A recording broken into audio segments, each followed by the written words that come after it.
Hello, and welcome to Varieties of Slice of Life, an Otaku Media podcast. As always, I'm Anthony, and joining me today is lovely Zach. Hello. And Jarrett. Salutations, Internet. We are a bi-monthly podcast talking about games, anime, and a whole bunch of other stuff. Today, we're going to be talking about music. Specifically music from anime and certain Japanese video games. But we're mostly focusing on anime.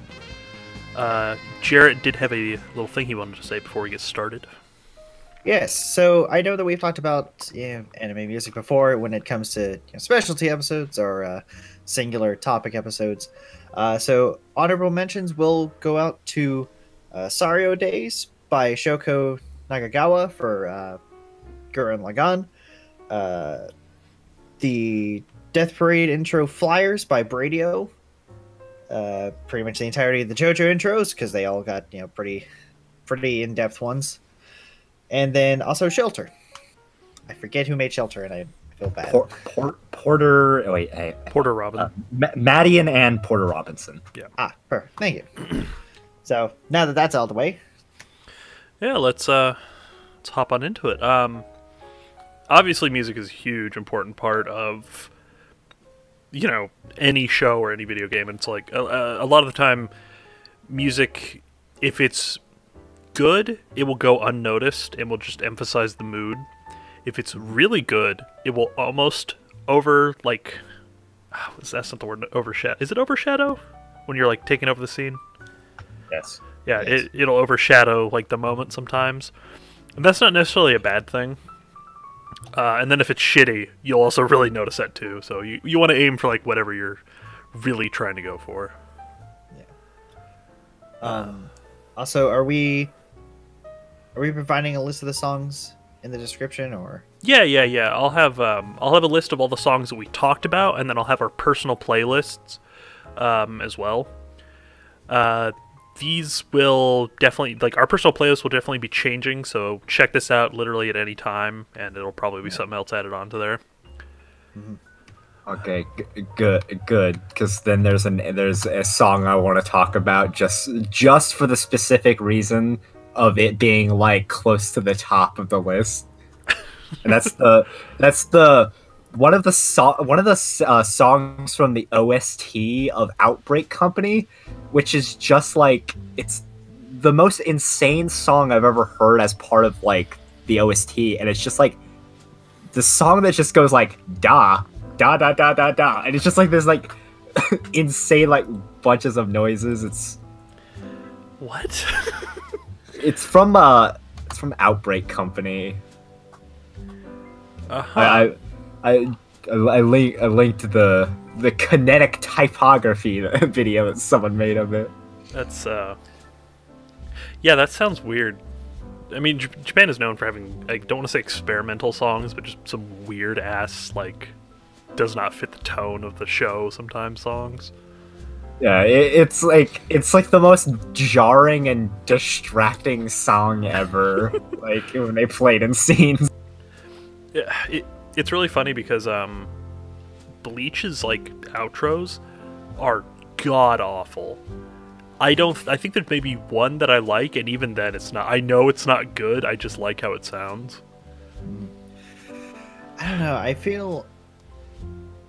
almost feel bad saying this, but I feel like a majority of anime, I don't feel like a lot of them have really outstanding or really good quote unquote outros.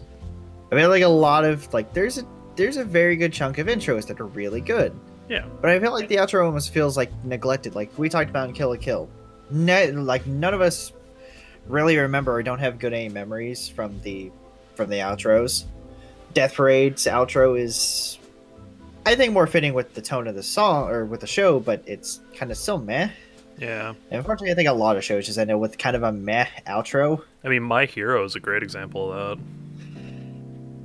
Of what? Of meh outros? Yeah. I mean, they got really good intros. Their outros are very lackluster, in my opinion. Yeah. I think the only one that's I like Ryan the Sun, so I kind of like the first one, and I like I kind of like the Little Glee Monster song. Yeah, I was but say that's the only one that I'm like, yeah, no, I kind of like that one. But yeah, the only one I think is like really really good is the one where they're all dressed up as like fantasy people. yes, I do like. Yeah, no, I like that one. Yeah, I was thinking of a different one, but yeah, no. The problem, like, with this whole, with outros usually being kind of bad, is it bores me so quickly. So if I'm binge watching something, I'll skip the fucking Yeah, outro a lot. And this fucked me over once when I was watching Space Patrol Lulico, because a fucking key scene happens in like the 3rd or 4th episode after the title thing, and that's the only time in the entire show that it does that. Huh. So me not watching the title sequence fucked me over from the next episode, and I had to go back and rewatch it. On a small note, me and Zach can both agree, though, a show that doesn't have an intro, but that does have a pretty good outro is Japanese Food from Another World. Or To Another World, I think. I think I got that messed up. Japanese Food from Another World, not to be confused with Restaurant to Another World. Which is the one that has the lizardman that goes in and orders the eggs and rice. That one is... Yeah, that's the one we're not talking about. Isn't that Restaurant in Another World? Okay, that's why I call it Izakaya, because it's a lot easier. Yeah. But, Prosit or whatever. Prosit. Yeah, I think it's literally just Prosit. It's like Prosit. I think it has a Z. Does it have a Z? Oh, hold on. I found this earlier. Let me... I put it on my phone. So, what is a show, in your opinion, that has surprisingly good music for what it is? Because I have one that I could talk about while you guys think about it. I just like I just wanted to mention like another really good, like more with the endings. Like one thing is that with because you mentioned Lulico, it's like I didn't like that song at first. That song Peepo Password by I think Bonjour Suzuki is the name of the band. Bonjour. I didn't appreciate that song when I watched Lulico, but like after like long off of Lulico, like I actually really appreciate that song now. Like mostly because I really like Bonjour Suzuki now. Although I will say one thing about outros, and I said this about intros too with the more recent anime series. I think animation studios and shows in general, I think are stepping up their game, because shows like Beastars, I think have a really good intro and then fairly good outros. So I think they're starting to. I think with the newer stuff, we're getting a good blend of both. It may not be perfect, but it's getting better. Go ahead. I liked the second Beastars, the red one, because like they're kind of color coded. I liked the red one. I didn't really like the blue and the yellow one. One outro that I forgot that I actually did like from Bleach. I take my statement back saying all of them suck. The 20th outro, there's like 46. I think there's a lot. 20th outro is called Mad Surfer, and it's by Asa Kenichi. Actually really good, and could have been. I think it honestly feels more like an intro. But that's a fucking banger of a song. So. Yeah. Also, I have to mention like one of my favorite anime songs. Like, it's not my favorite. I don't think it would be my favorite, but it's probably got to be in like a top 5 of like anime songs ever. Is the outro to Danganronpa 3 Despair Arc, where it's called Happy Despair Birthday, and it's a character song for Nagito Komoda, sung by his Japanese voice actress Megumi Ogata, and it's like, oh, that song is so freaking good. And the visuals are also really cool because it's like just images of the class of that class of characters just having fun doing like normal people things, and then like all of the images come together to create a character.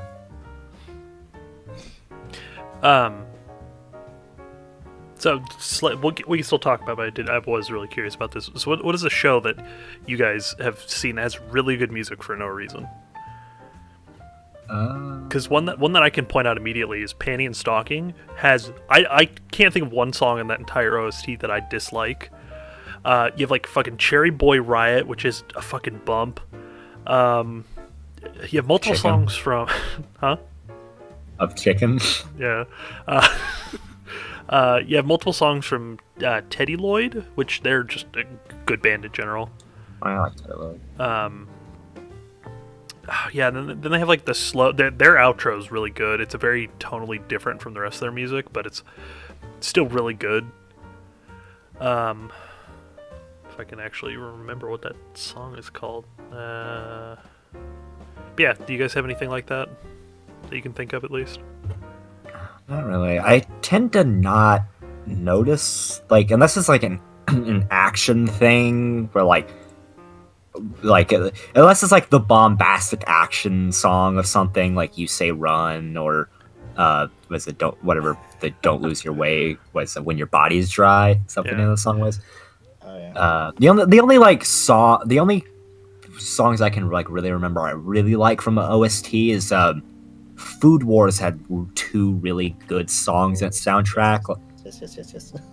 But yeah, like yeah, it's just they just had like this like really cool like background song that they would play every once in a while that I just loved. Real quick, I found out the name of the song is called Fallen Angel, and it's on the Panty and Stocking OST album.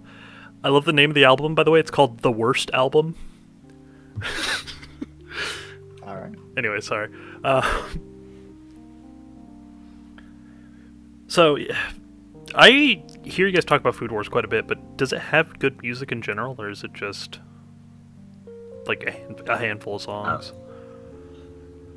Yeah, the first season. I have to say this, and I don't.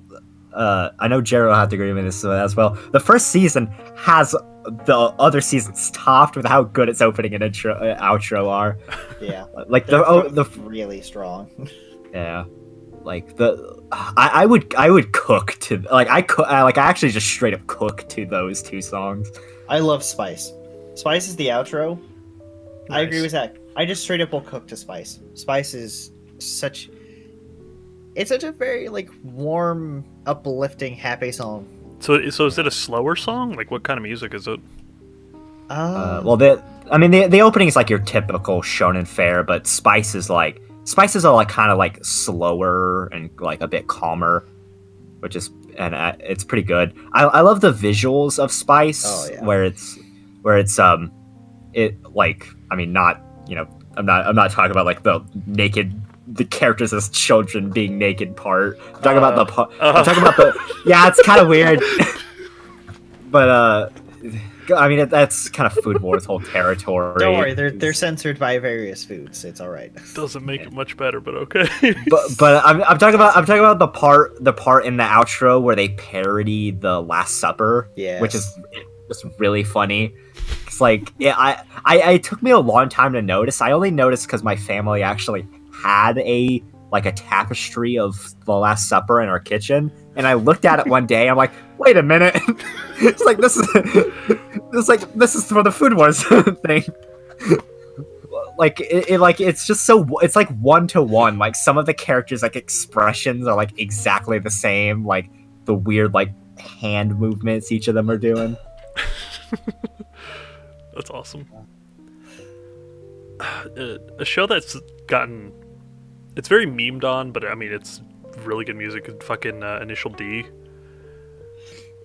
I mean, like, all of that fucking show's music is amazing, just Eurobeat trash, and I love it. I also gonna mention... I'm not like super into like a lot of the Food Wars outros and intros after the first season. I mean, some of them are pretty good. Like, was it Sachan no Sexy Curry was a pretty funny one, where it's sung by like the most forgettable side character like that they introduced at some point, like this crazy witch girl who's obsessed with Erina. But like for some reason they had her sing the outro song about her just being obsessed with Erina. And like, but I do like the one that they played for I think it was the last season, which I think was the 4th one, or whatever. Like, it's a really good.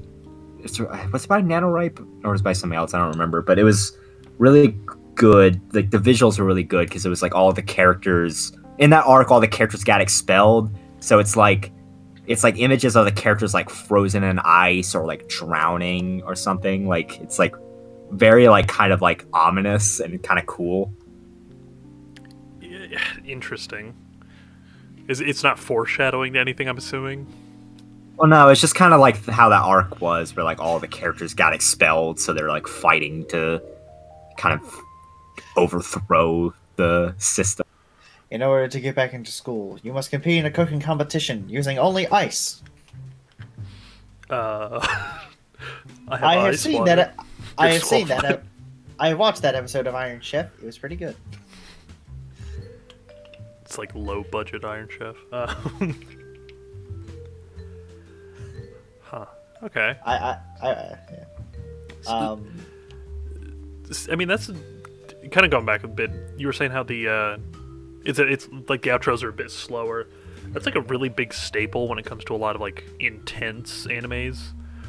Is like the intro will be kind of hype and intense and pretty much carry the tone of the show fairly well, but the outro is like really slow and somber most of the time.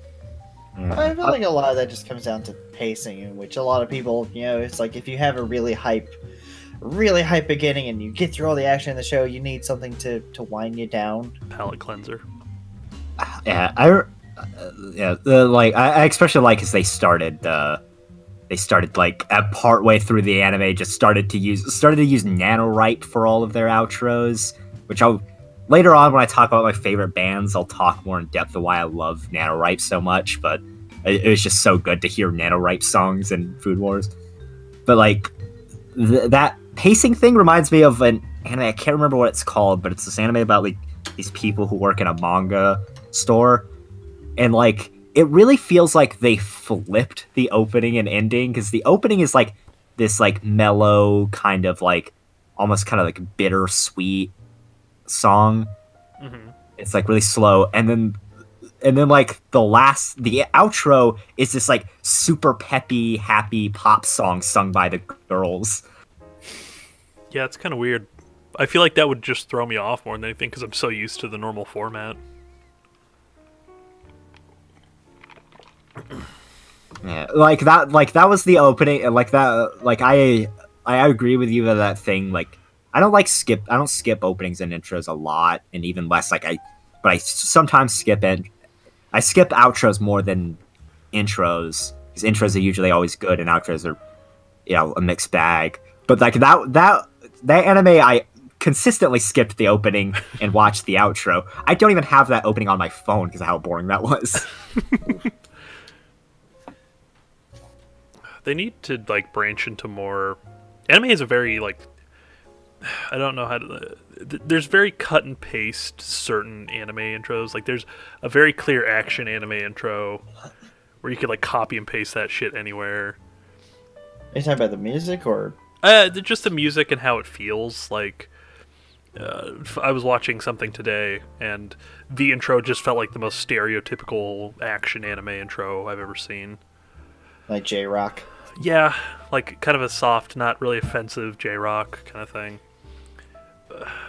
Like it's got to be like action, and it's got to have that dip in the middle, and then it like kind of ramps up. It goes up, down for a bit, and then like up again, and then goes back down. My biggest example for that is what was the Fire Force opening? Oh, Inferno by Mrs. Greenapple. Yeah. I didn't even have to look that up. I remember that song. Yeah, I couldn't remember the name of this song itself, but I was remember it's like the band had something to do with like Green Apple. So the song is Inferno. I have to agree with you. There is definitely some kind of format that they need to go, or they do go by, but it's not. It gets so boring after like the millionth time you've heard something like that, especially when you don't understand the lyrics like me. With One Piece's openings are like kind of like a mixed bag. Like sometimes you'll get like that kind of J-Rock stuff, and then sometimes you'll get like something completely different. if we're gonna talk about J-Rock, then I'd like to bring up the small note of My Hero, which most of their intros are J-Rock, aside from when you get something like Odd Future by Overworld. You know what they call that? Rock jazz. I don't know what the J stands for jazz. I only have to bring this up because, like, do not get me wrong, I love that intro. I love it as an intro. As a full-fledged song, it is awful. Oh yeah, the fucking sax solo that just ruins the song for you. Which is so sad to say because we all jokingly and actually, like ska. So you think, oh, you think we would like this stuff. No, it listening to the song, it somehow makes the minute 30 version so much better. When you don't have to deal with the saxophone solo. It makes me sad how many songs that there actually are like that, where it's like the song is better in the shortened version when you take out like this shit that doesn't need to be there. You know what kind of a similar vein is I don't like openings. I disappoints me when like an opening's really good and you're like, man, I hope the full version is like more of this, and then you listen to the full version and then that minute 30 is like the only really good part. And I think that Beastar's opening is like that, where like the opening part, like the part that's used in the opening of the show is like the good part, and then like all the parts surrounding that in the full version are just kind of like more boring. Yeah, like Beastar's opening is still great, but the shorter version is definitely the amount of song that you need for that. Yeah, that being Wild Side by Ali? It's just ALI. Yeah. And but it's just like, I mean, we knock on Odd Future by Overworld, but Overworld does have their other songs are good. It's just like, just that one in particular is really bad when you listen to the full thing. It's so sad because like I remember when that intro came out, and like because I was watching dub, we had a little bit of time for them to get the song out, so I found it. And I found the full intro. I was like, oh man, this is gonna be really good. I really like Odd Future. I really like the beat and everything. And I listened to it. I'm like, I don't like this. I truly don't like this, especially, and then the saxophone solo hit. I'm just like, why? This seems unnecessary. So I mean, that's still in like the upper half of like my favorite My Hero openings, because the I Keep My Ideals part is like probably the hypest moment in all of the openings. Okay, so I have to ask you a question, Zach. When it comes to One Piece's opening, I'm pretty sure I do know the answer, but I want to confirm it. With all the openings that it has, are they like pretty different in how they feel? Like, are some like tonally different, or like stylistically are they different? Oh yeah, like it's all over the place. Like you listen to the first one, and the first one's like it sounds like a kid's like cartoon opening. It's like dana dana da da da. It's like it's just super like peppy and cheerful, and then like you get is it the fourth opening, Bon Voyage, where it's like a little bit more melancholic, like because like the first opening is just like happy. Ooh, maybe there's some villains, but it's still happy. But then Bon Voyage is like happy tropical island, super sad backstories. Like, ooh, here's Usopp with his dying mom. It was like that kind of stuff. That's what Bon Voyage is. And then we got like the Marineford openings, which are just sad all the way through. Where like, like Luffy looks behind him, and then like Ace pushes Luffy forward, but then Ace isn't there anymore. Oh. And then like, we get like hyper bombastic like shonen action thing with Hard Knock Days for the Dressrosa, and then we get like super sad Hope opening, and then Superpowers right after that, which is the exact opposite tonally. Bleach does something very similarly, where it's like the openings just like change drastically, and I love because the intros are like their own contained story in a way. Like there's one intro where they're just at the beach and they're relaxing and enjoying themselves, and it's a really good song. I don't remember the name of that one off the top of my head, but I don't know if really anybody knows the name of that song. on the topic of the tonal shifts, my hope for the next season of My Hero, because I think that will have the villain arc in it. I hope that they do. I hope that Heavy they metal. have a more darker, either heavy metal or just something darker Ska. season. Ska. I will destroy the world. Just have fucking what's his face, Bad Touch skanking. Dude, like they come in doubles, like the whole band. Toga's dressed up like Gwen Stefani. Oh fuck! I want to commission this now. Everyone's just wearing like Hawaiian shirts. Something. So you were saying you want like something kind of different compared to all the other stuff. Someone that I feel doesn't do that enough, and they need to, is Ruby. I feel Ruby's openings are not diverse enough because they're all just the same kind of style of rock. Yeah. I mean, it's I'm hoping that we Get somebody else to do the openings. Just one other person. Yeah. Honestly. That's why I'm hoping, since this last season had more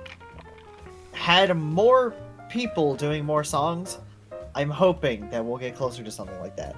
Don't get me wrong, I love Casey, but I do agree. I would like something different. Just to spice it up. Throw something else. We've been with Jeff Williams for like 10 plus years at this point with Red vs. Blue and all that. It gets a little tiring after a bit. Yeah. He's a very talented man, but like Rooster Teeth, please, just a little tweak here and there, just a little bit. Yeah, it's weird for me to say this because I love because like I said, I love the band Nanoripe, and like I feel like their singing is like very samey, but I still like them because like their style is different in every song. But then like the Ruby openings, like not only is the singing always the same, but the style's pretty much the same. Like it's like either have what do you call it? Have a range or a different style of song. You can't just have the same for all of them. And it's weird because Jeff Williams actually knows how to make other kinds of music. He's done that before. Red vs. Blue is a perfect example of that. He's made a lot of slow songs. He's made what is the song name? It's the slow. Damn it! It was like one of the later seasons. I'll remember it later. But that was a great song. It was slow and methodical, and it had a great message to it. But they're all just like fucking what, RVB. Yeah.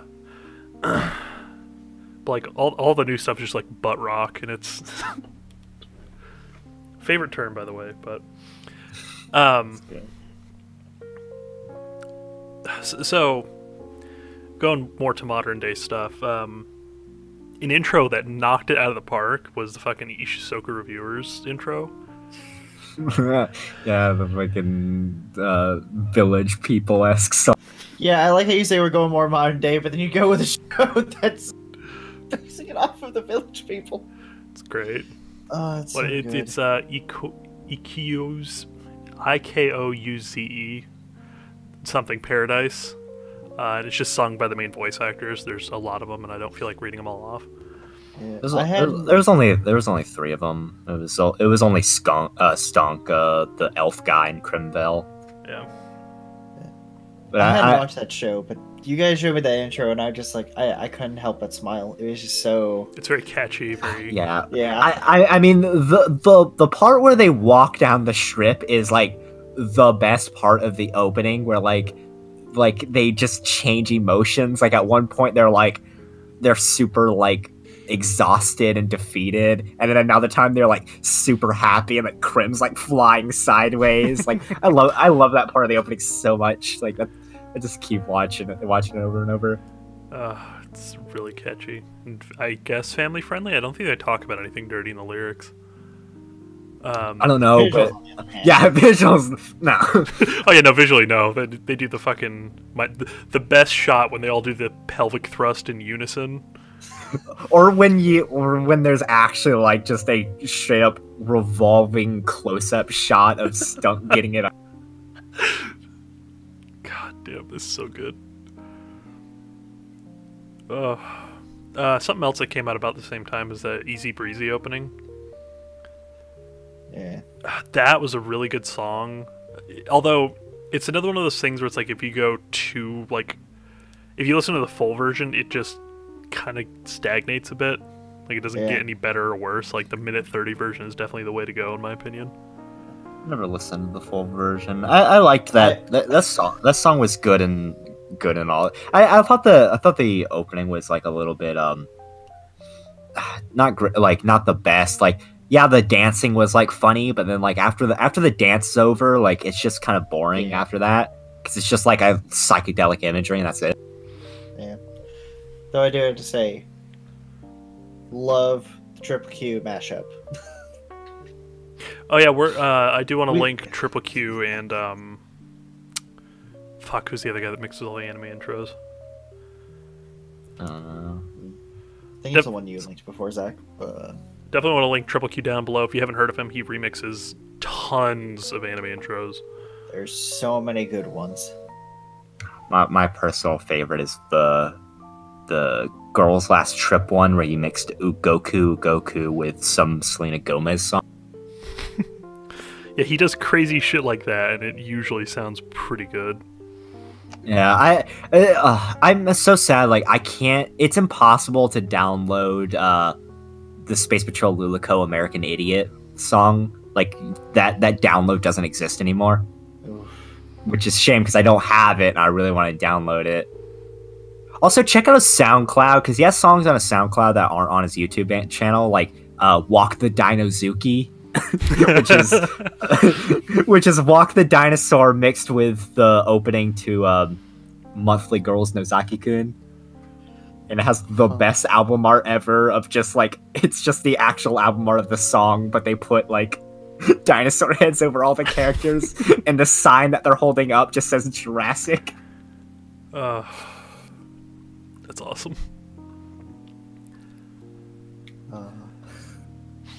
I'm gonna throw this in there real quick because I could talk about this for way too long, but I want to get it over. Ergo Proxy's opening, really fucking good, and it's an American band if I'm not wrong. I'm pulling up the name right now. It is, I almost read the wrong one. It is sung by a band called Monorail, and the song is called Kiri. Monorail. Is it? So I think it's just full on English then. Yeah, no, the entire like there's a full, there's like full lyrics and all that stuff where you can read it all. But yeah, it's all English. And the guy Jarrett's transitioning. No, finish your thing. Yeah, it's definitely an American band that's singing it. I mean, the main character is based off of the band Evanescence, for fuck's sake. They are Japanese. They are? He's got an amazing American voice then, goddamn. Anis, his name is Anis Shimada. He's a Japanese Moroccan who speaks Japanese, English, French, and Arabic. He was born in London and raised in France. Mr. Worldwide. Ali is a Japanese American who grew up in Tokyo. Wow. He can speak both Japanese and English fluently. I don't know which one of them sung it, but wait, ALI? Both these guys. Ali. Yeah, I don't think it's that one though, because this is just a band, not. This is this guy's like actual name. I'm just like, no, this can't be. But it's such a great intro, and it really fits the tone of the show.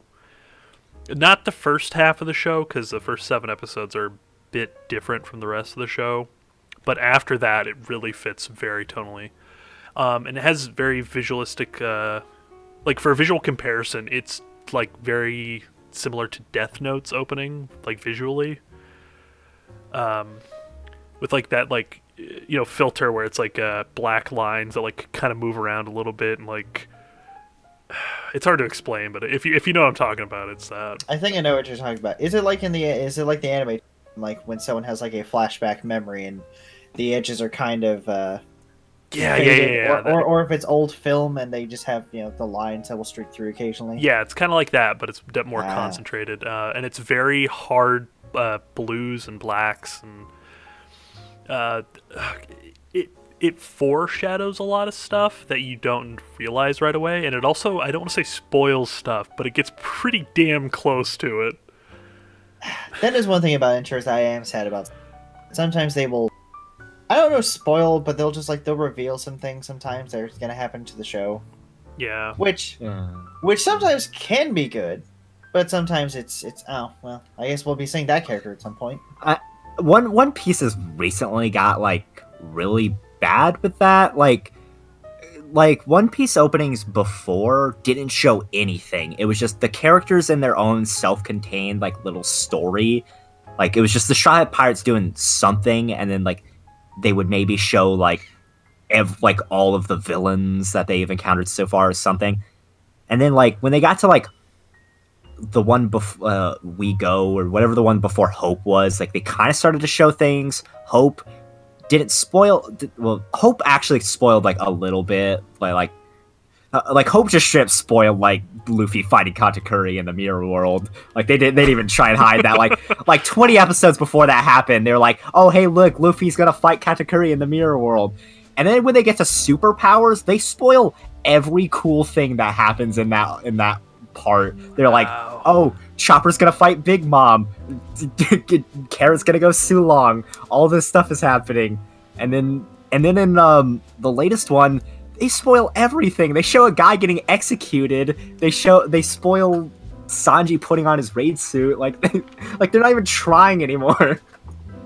That's sad. You need to do it in the way where it's just its own contained story, and maybe that little contained story has some foreshadowing. But when you just straight up spoil shit, that's fucked up. Yeah. I thought the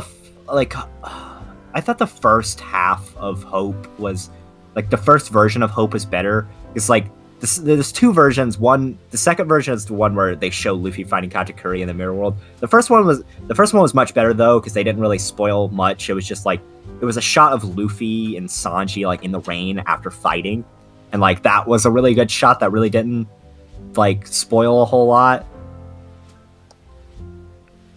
But just then after that, they're just they went hog wild with spoilers.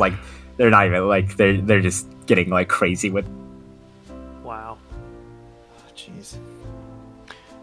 So Jarrett, English openings, you say?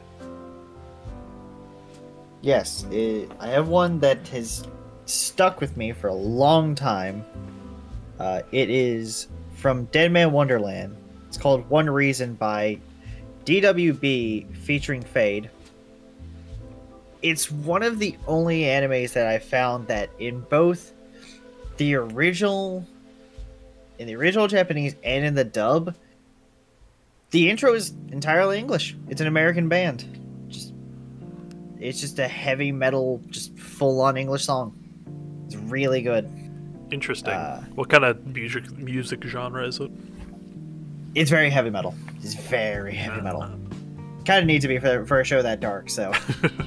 Yeah, Dead Man Wonderland is a very grim show. It's a very gory show, yeah.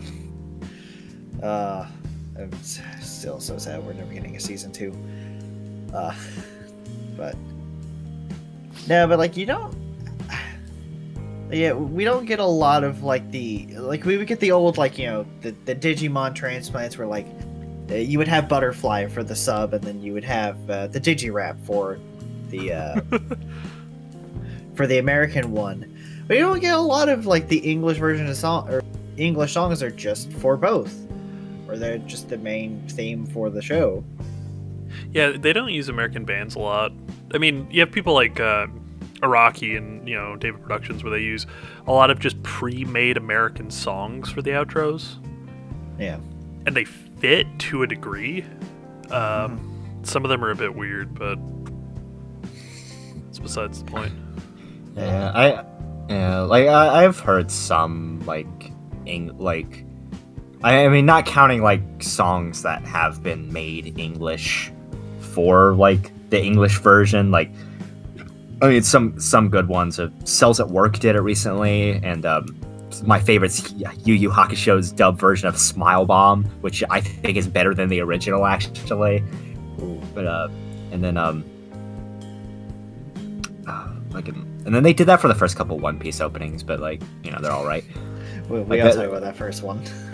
No, we're not. Yeah, we all talk about pirate rap. Yeah.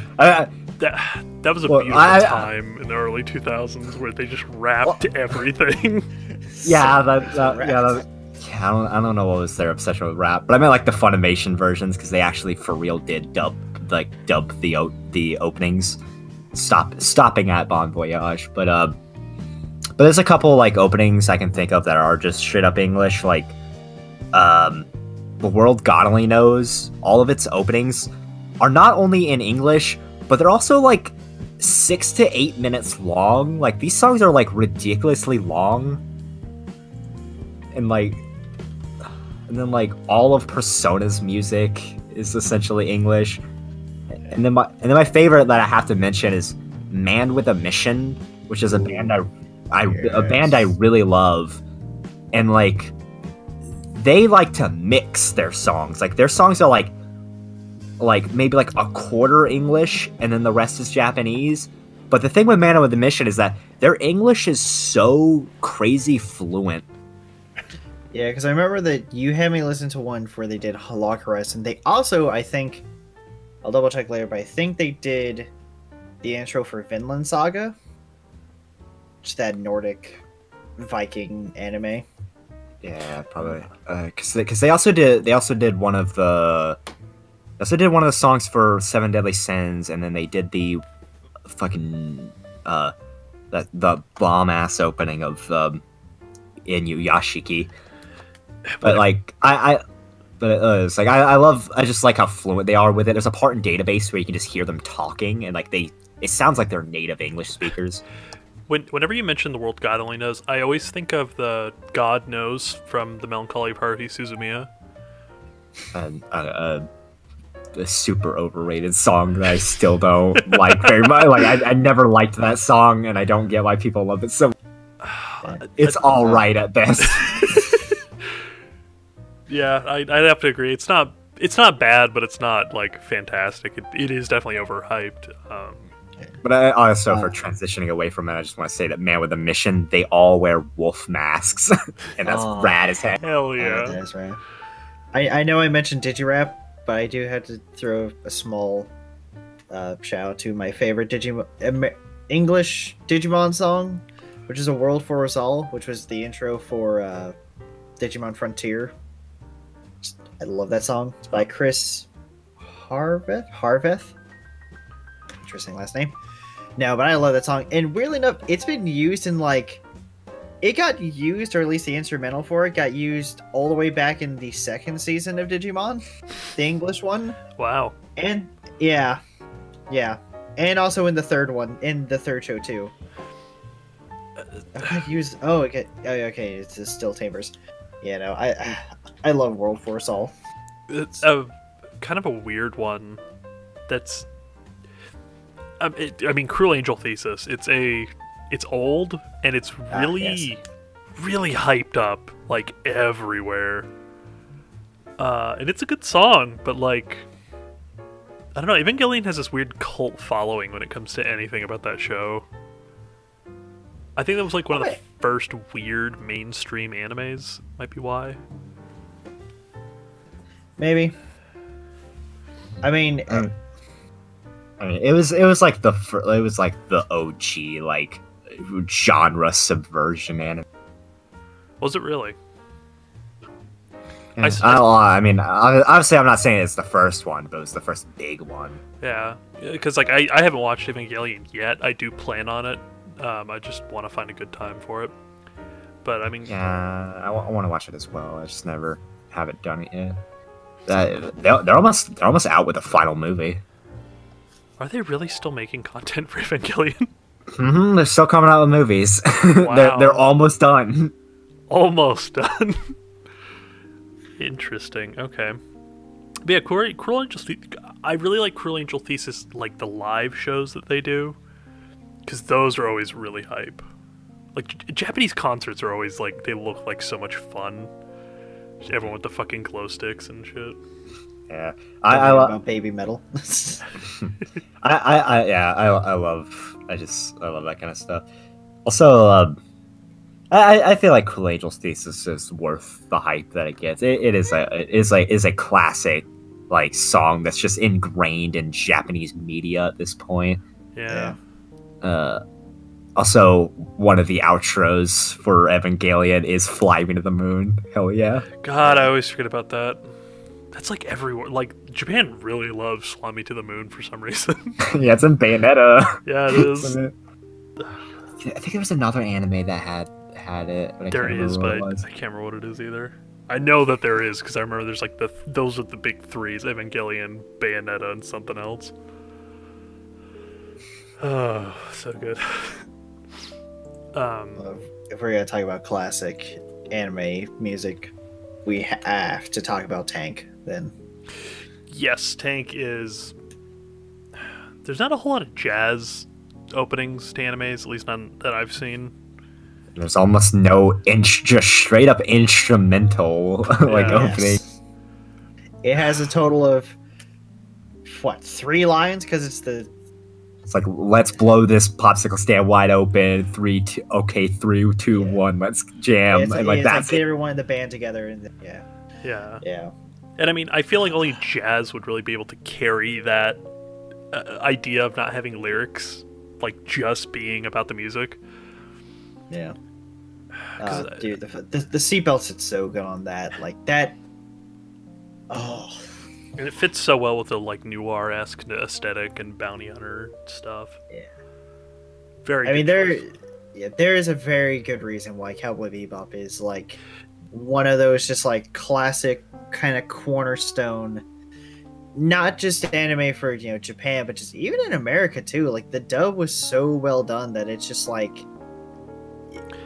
people who watch it, they're just like, yeah, no, that's really fucking good. And so, then. Because I've watched it like recently, it still holds up. So, it's still really... was Tank commissioned for Cowboy Bebop, or was that a standalone song that they then brought in?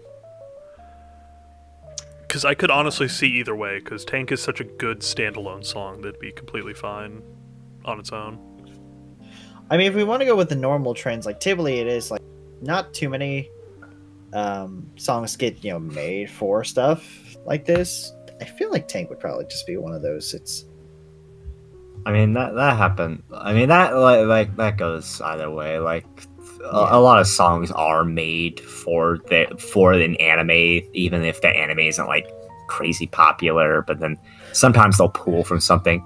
Also, I just like looked up the Tank by Seatbelts, and I just love one of the album arts. Like, there's 2 album arts for it. One is just a picture of Spike Spiegel, and then the other one is like literally all of the words that are in this song. The entirety of the lyrics of the song are all fit on the album art. It does look like they were picked up specifically to do the soundtrack for the music of Cowboy Bebop. Okay, so they were a band that just got That's cool. Yes. It says the band was assembled in 1998 to perform the soundtrack for the music for Cowboy Bebop. So they may have just been made for this. That'd be almost a shame if that was the case, because they're a great band. I'd want more of them. Although, go ahead. No, you go ahead because my thing's a transition. Oh, I was just gonna say, that's kind of a weird thing that Americans don't really care about is intros to shows in America have no hype. They are just like filler almost. Oh no, the worst part is when they are really hype, but then like you can't get more of it because that's literally all they created of it. Okay, I have the perfect example for this. In the show Cannon Busters, which is... Oh boy, we're talking about... I knew you were going to talk about Cannon Busters. No. Their intro is called Showdown by Marty Grimes and BJRNCK. I don't know what that's supposed to be abbreviated for. The song is fantastic. It is only 1:30. There is no... That and the outro regardless. Neither of them have like full quote-unquote versions. They're all just the 1:30. And I can't find any information there. See, and then there's a thing with that is where like there's two shows that are Japanese anime based in America, and one of them fucks up with the intro, one of them does it really well, and it's Kappa Mikey and fucking Avatar: The Last Airbender. Yeah. Kappa Mikey's intro, they got a band, Star Beat Crusaders or something? Beat Star, something like that. Beat Crusaders. Beat Crusaders, I'm sorry. I don't know what Stardust Crusaders fucking me up. But Beat Crusaders, they got them to do the intro, and it is fucking awesome. I think there's a full version somewhere out there. Yeah, because that's just I was gonna say because that's just a song they did. I forgot that they specifically made, because that song is about Mikey. I forgot that they just straight up got a Japanese band to make an original song for it. Oh, yeah. It is really hard to find, but there is a full version of it. Yeah, remember when it goes like super dark when they're talking about Lily Moo for some reason? Oh yeah, Lily Moo. Yeah, that's the only reason why I know there's a full version, because that's not in the original opening. But then you have like Avatar, where there is no real intro aside from like just like a little bit of music and Katara talking. It's a lot of like American intros. We like to have people talk over things. We like spoken word intros. Yeah, like the weird exposition spoken word stuff. Yeah, like I think Voltron is like somewhere in the middle, because like it's not a great intro, but it's better than Avatar, but it's not quite as good as Kappa Mikey. I do like the combinations that they do for Voltron, though, because they slowly build up with adding different instruments, which it's a nice little touch to, to forming a team and everything. Oh yeah, each character are represented by their own instrument, and as the Voltron forms, all the instruments come together. That is a really good motif. That's pretty cool. Yep. Thank you, Mother's Basement, for pointing that fact out. Yeah, when you started talking about it, I realized oh yeah, Mother's Basement did a video on that, and I was like, that's cool. Yeah. No, but American just because it's not even anime, it's just American cartoons. They're either extremely short, they're not either good or memorable, or there's just nothing. There's I mean, it's so hard for us to get any good I mean, if you want a handful intros or songs of examples, you could look at Family Guy and Simpsons. They have a short little intro of music and Family Guy sings, but it's not anything hyped about, anything to be hyped about. No, it's just I don't know. I feel like it's just a big transition.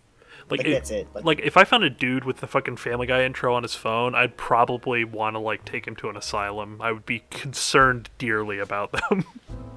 Yeah. Well, even sitcoms and stuff, a lot of them don't just have music anymore. They're all just basically a title card, and that's it. We try to expedite everything and get to the meat of the show, but we don't have anything that builds us up to anything. Cartoons and stuff, Chowder's Flapjack's thing is all just spoken word. Yeah, but I mean that almost fits the tone of it, where it's Knuckles trying to fuck with Flapjack. Don't get me wrong, I'm not I don't want to shit on everything. There are some good ones. It's just it's not to the same degree. Which, granted, they are different things, but still. I forgot what I was gonna say. Going on a sidetrack about American cartoons. American Dragon Jack Long? No, sorry. That was a pretty good one. Yeah. I just feel like a lot of these need if you're gonna make a good song. Oh yeah, I remember what I was gonna say. I hate when TV air dubs would cut part of the opening. That's criminal. Ooh, yeah, that happened bad with JoJo. With the versions I got, I'm oh. I never heard that intro until you sent it to me. What intro? Oh, the cut JoJo one? Because for some reason the website me and Angie watched it on had every single episode had the original intro, so I never heard the cut version until you sent it to me. I'm like, what the fuck is this? The cut version is so sad. It gets straight into it. I'm just oh. It's like crazy, noisy bees are tapped into the end. I'm like, what the fuck? Wait a minute. But also if you're gonna make a good like if you're gonna make if you're gonna make a super hype good song, make a full version of it. Like Pokemon makes me really mad with that because Pokemon has some really good openings, and then like it will just be like what they have on TV. Maybe sometimes they'll go like maybe they'll add like an extra 30 seconds for like a movie version. The black and white openings had like longer versions, but some of the other ones just that are really good just don't have it at all. That's just disappointing. Was that for the Japanese ones or the Americans? Didn't you say they have different intros? Yeah. Pokemon has completely different intros.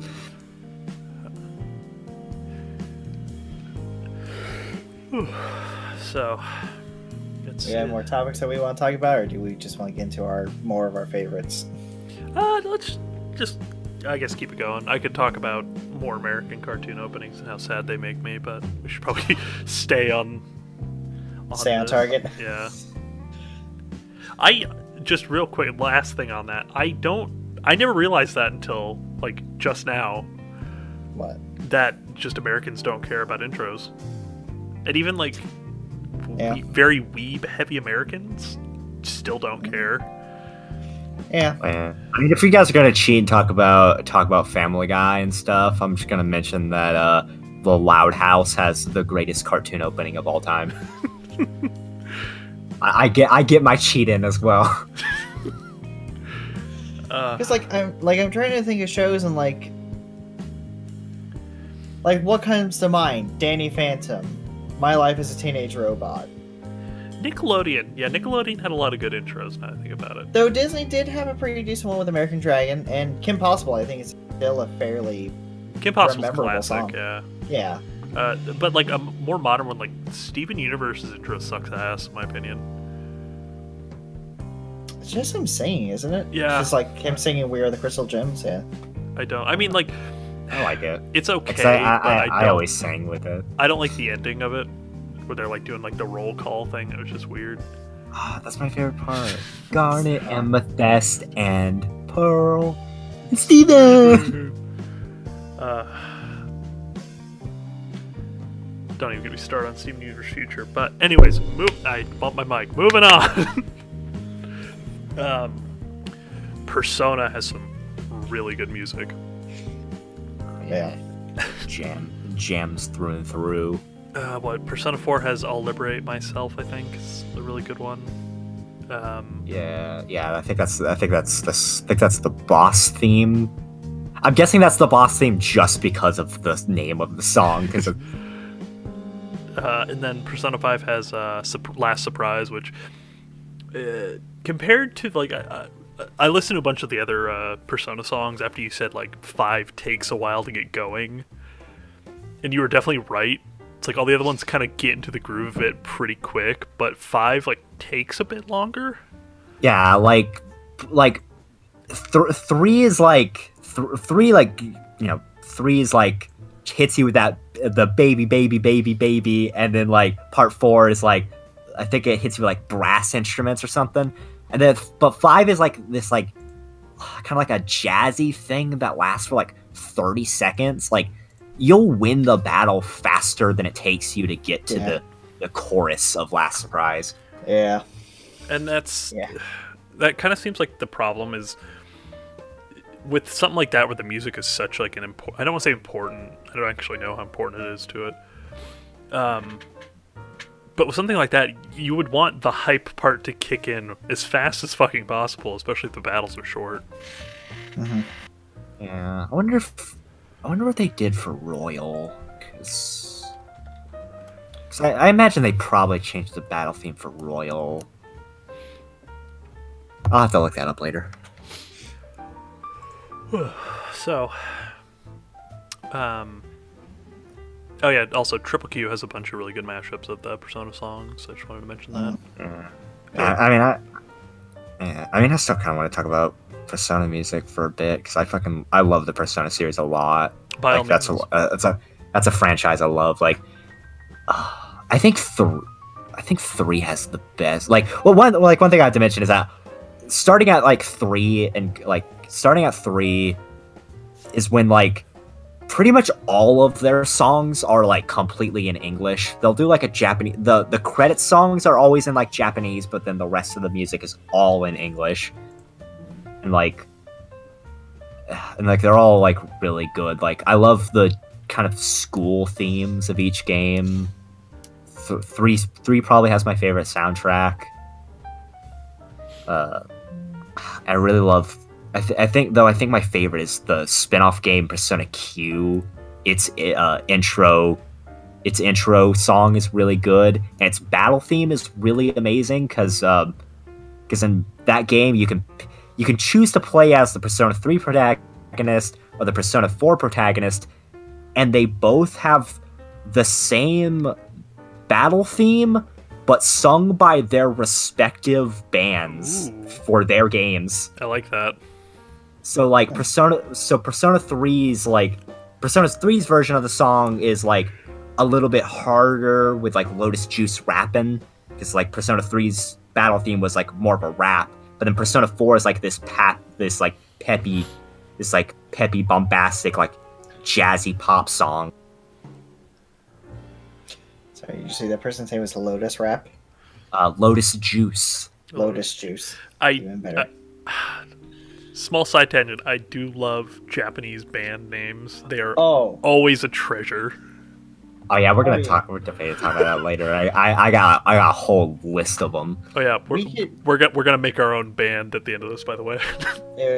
Like we could literally make an entire game show as like figure out which one of these is actually a Japanese band name and which one is fake. It'd just be entire like sentence of words put together, and we probably won't be able to figure it out. But yeah, just like a little bit more. Just like Lotus Juice is like the best freaking part of those games. I have to say my favorite.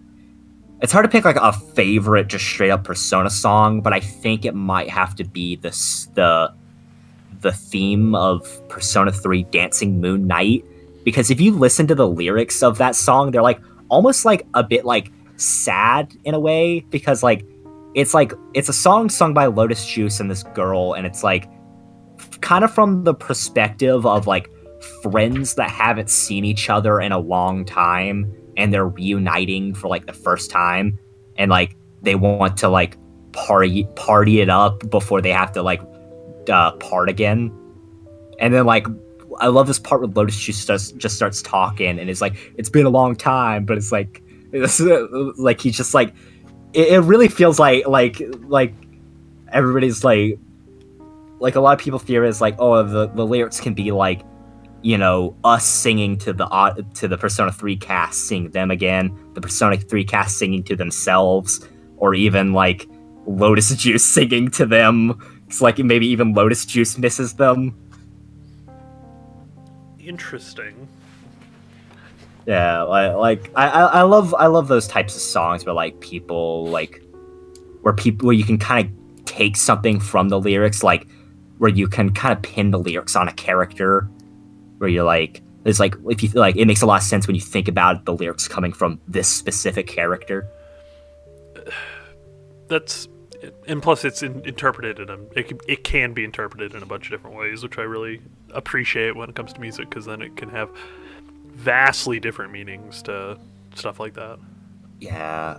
I mean, I guess since I'm on that now, I just want to mention that Madoka, everybody says that like the opening kind of sounds like they come from Homura's perspective, and while the ending kind of sounds like from Madoka's perspective, which is funny because like, you know, Homura's the darker character and Madoka's the lighter character, but then if you think about the lyrics from their perspectives, it's like them singing the opposite of what they kind of are, as the opening's really kind of light and the ending's kind of dark. Interesting.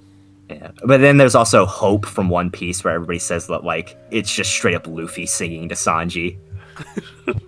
Because the lyrics of Hope are just like, why are you fighting alone or whatever. Like it's essentially all these lyrics about like the singer asking like, why are you doing things on your own when you can rely on me and all that, and like that's just straight up what the whole arc is about. I was about to say, I take it that's like one of the first arcs. That's whole cake. Oh, never mind then. forget what I was saying. I was thinking that was like when he joins Straw Hats. That's why it's whole cake is like that's when Sanji tries to leave them to do kind of instead of putting the burden on his team, he does things on his own. So that's kind of what the intro is about. Is like the lyrics are just saying, "I was like, why are you taking the burden for yourself?" Slight question with One Piece while we're on the topic: does Luffy or any of the Straw Hats have a theme song? And if so, has it changed over the years or has it remained the same? I don't know. I know there are character songs, because like almost every anime does that, but I don't know if they have character themes in the show. Because I bring that up because Bleach's main character's song is a very... It's sung by the lady that does supersonic racing. Okay. And it's called Number One, and it's just about you kicking ass and being the like strongest guy. But the problem is they haven't changed it since like the early 2000s. So it's a bit dated. I think they don't really play the lyrics anymore. There's just a part where like she like the song starts picking up, she goes, "Whoa," and like it gets really hyped up, and then they just kind of cut the lyrics after that. So I think they realized that like, hey, this is kind of dated. Maybe we shouldn't use all this anymore. But yeah, that's why I wanted to ask, because I just remembered that, and I was wondering if other shows do that, because I have not watched a single show aside from Bleach that has gone on for multiple seasons. I've like, besides like, literally like JoJo's the only show I can think of ever that like I can think of that has character themes in the show, and even then the only one I know is Okuyasu's theme. Not counting like the big I guess kind of the main character's song, like the fucking jazzy piano of part 5. Yeah. Or Kira's. Oh yeah, Kira's theme is so good. Catcuing's theme is also really good. Definitely underappreciated in my opinion, because that's the theme that's playing when he fights Dio. Yeah, I don't remember his. So like I said, I only remember Okuyasu's, because Okuyasu has that cool like surfer guitar thing. I forgot about that.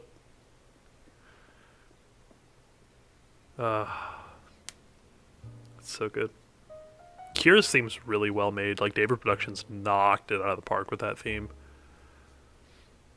Also, I like listening to the full version of the Moriocho radio theme is actually like really good.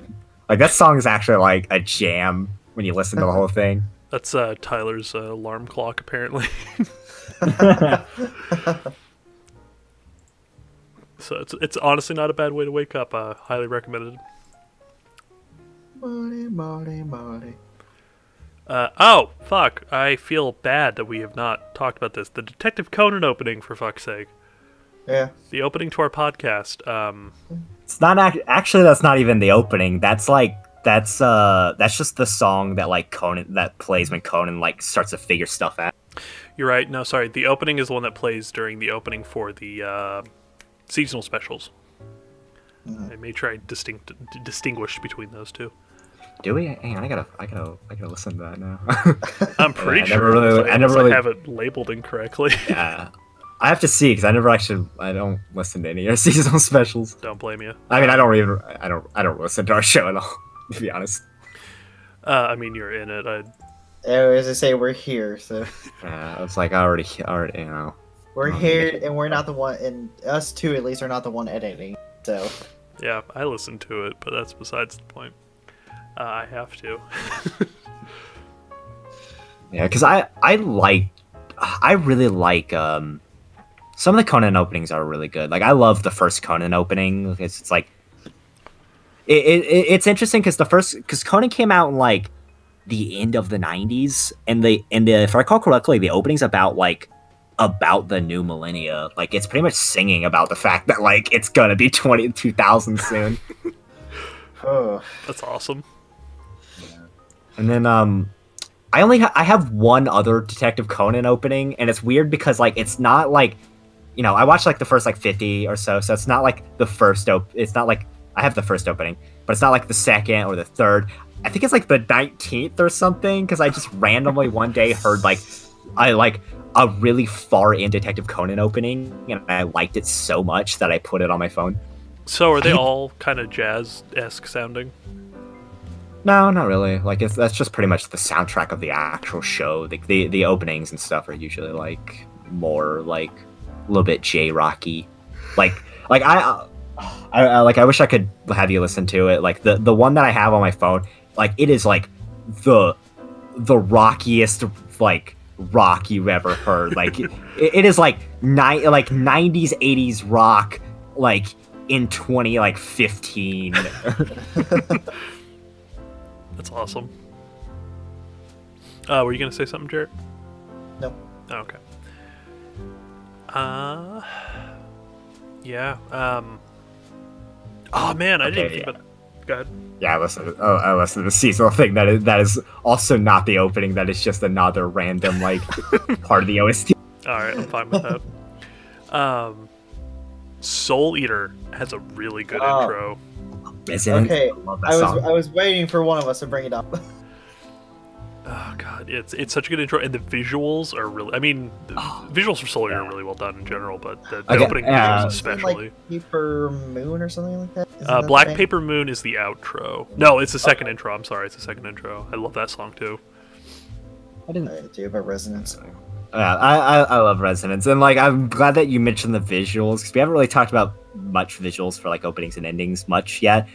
I have to say the coolest part of the whole opening for me though is the part where I don't remember her name, but Black Star's weapon, where she like Tsubaki. where she's like going along, and then she's spinning spinning with her torso out of the shuriken. Oh, that's so cool. So good. I love the start to Resonance because like I don't know how to describe it, but like it's the most like it's like a more modern town sound, if that makes sense. It really is. Like every time I hear that opening riff, I'm just like, it feels like Halloween. It's like if they made Nightmare Before Christmas, but like nowadays with some heavy rock. How many fucking This Is Halloween AMVs are there with Soul Eater? Oh boy, don't even. But I love Resonance, because Resonance is like one of those songs where like the opening guitar riff isn't very long, but they hit you with the lyrics really fast. And that's one of the songs I can get it instantly. Like I hear that little bit of guitar, and then I start singing the lyrics because I know it's coming. I know exactly how it hits. Like the dun dun dun dun dun dun dun dun dun dun. Like that shit's cool. So good. Soul Eater is very underappreciated in my book. Especially its music. Music's all really good. Black Paper Moon is if you find Black Paper Moon, good luck. Took me forever to find a downloadable version of that song. Because that company does not like their music being out there for some reason. So. So, I have, since we were talking about visuals, I have two shows that I really like the visuals for. Zach will get one of these. It's the song Fiction by Sumika, and it's for Love is Hard for an Otaku. Those hand motions, and actually just the visuals in general for that show, it's so happy, and I love it. It's so good. Yeah. I have not watched the show yet, but I've watched the shit out of that intro. So good. Yeah, there's a part in it where all of the characters do like a dance, but with only their like upper halves. Like, and it's so good. Like it's just them dancing with their heads and their hands, and it's like I memorized. Like when I don't remember it anymore, but when I was watching it, I had it memorized, and I would do it every. I love the. There's two other scenes I love in that one. One is when when they're all spinning, like they're all holding out their hand like they have a phone, and they're basically like almost doing a selfie. And there's 4 columns on the screen, and so it goes to one character, and they start spinning, and then it flips to their color, and then it goes to the next one, to the next one, to the next one. I love that. And then I love the there's another part where they're like showing all the characters, and then they show it does another flip. But I remember that like the one girl with the green hair, she flips and then she's just like a dude. Oh,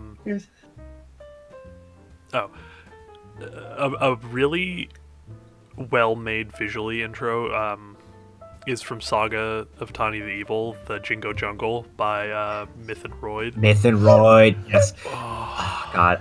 Sorry, what's the name of that again? Myth and Royd. Jingo Jungle. Yes. Jingo Jungle. Bojangles. Yeah, I don't know. I can understand why, the jungle parts, like, a lot of the time they call war, like, violent jungle kind of thing. I don't understand the Jingo part. It's not... Okay, okay. I can explain exactly how, because I actually was going to talk about Jingo Jungle in this, because I had like my favorite bands kind of listed up, and I wanted to talk about like my favorite Japanese bands, and one of them is Myth and Royd, because I love Myth and Royd because all of their songs are like, I can only describe them as psychotic rock. Yeah. Because all of their like, because they did Cautious Hero. They did the first two endings and the opening to Overlord, and the third opening to Overlord. Third opening being Veracity, which is just about cannibalism, and it's rad. But then they did Jingo Jungle, and I fucking love Jingo Jungle. One, I love the visuals, because the visuals are super cool in that, like Tanya being psychotic. My favorite shot being when she shoots the Nutcracker. That one, and when like the music goes slow-mo for a second right before the lyrics kick in, her eyes, like her pupils shrink. Oh, it's such a good visual.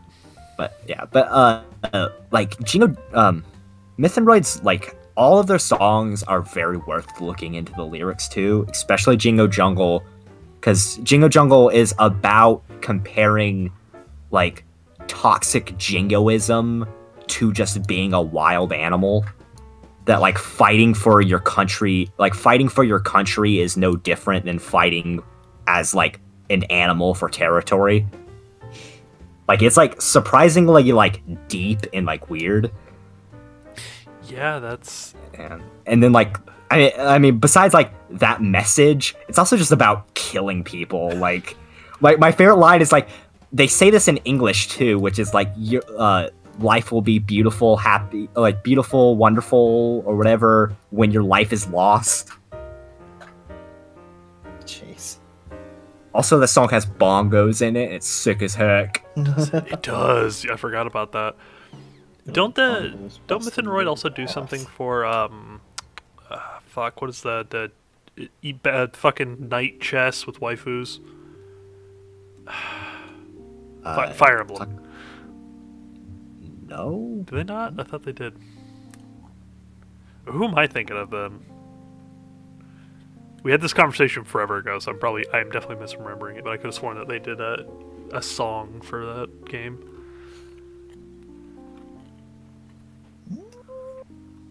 Don't know. Never mind, ignore me. Oh, also, since we're talking about really good intros, I know we talked about for the Beastar's intro. Oh yeah, the claymation, so good. Yeah, visually, that's visually great. I haven't seen another anime that did stop motion. Like, they went over the top for that. Oh, I know. So good. So. Like, me and Zach, I thinking about the test. The scene, the part where I forget her name, but where the rabbit's just jumping up to kiss the wolf. Yeah, because like they animate like everything, like his eyes blinking and everything. Slobber, like yeah, him tearing up all the. Like, oh. Really unnecessary, and Beastars deserves more credit than they got, because it was beautiful. Oh, I also have. I don't know how to describe this. Like, I have an intro that it doesn't sound like 100% like a normal Japanese intro, if that makes sense. It's the song is called "Here" by Juna. It's for Ancient Magus Bride. It has a weirdly like Spanish like dancing theme in like the early part of it. And I love the visuals because the visual, like, it's a very magic heavy show. Mhm. So it's a lot of crazy transitions, but there's one part where it's like the girl is in like this black, like the background is black, but it's like kind of like accented by like orange. Like the floor is almost lit up like orange water. And at a certain point, like she'll stand up and she starts dancing, and it just all the ripples start happening, and then just crazy transitions start happening throughout the rest of the intro. And I don't know what, but there's just something about the timing with the music and just the visuals going on that I don't know, that part stuck with me since I've been watching it, and I'm sad because they only used that intro for the first 12 episodes. I think the show has 24 episodes, and the second one is kind of but. I was just about to say, Bleach has in one specific arc they go to a world where it's Las Noches, I think.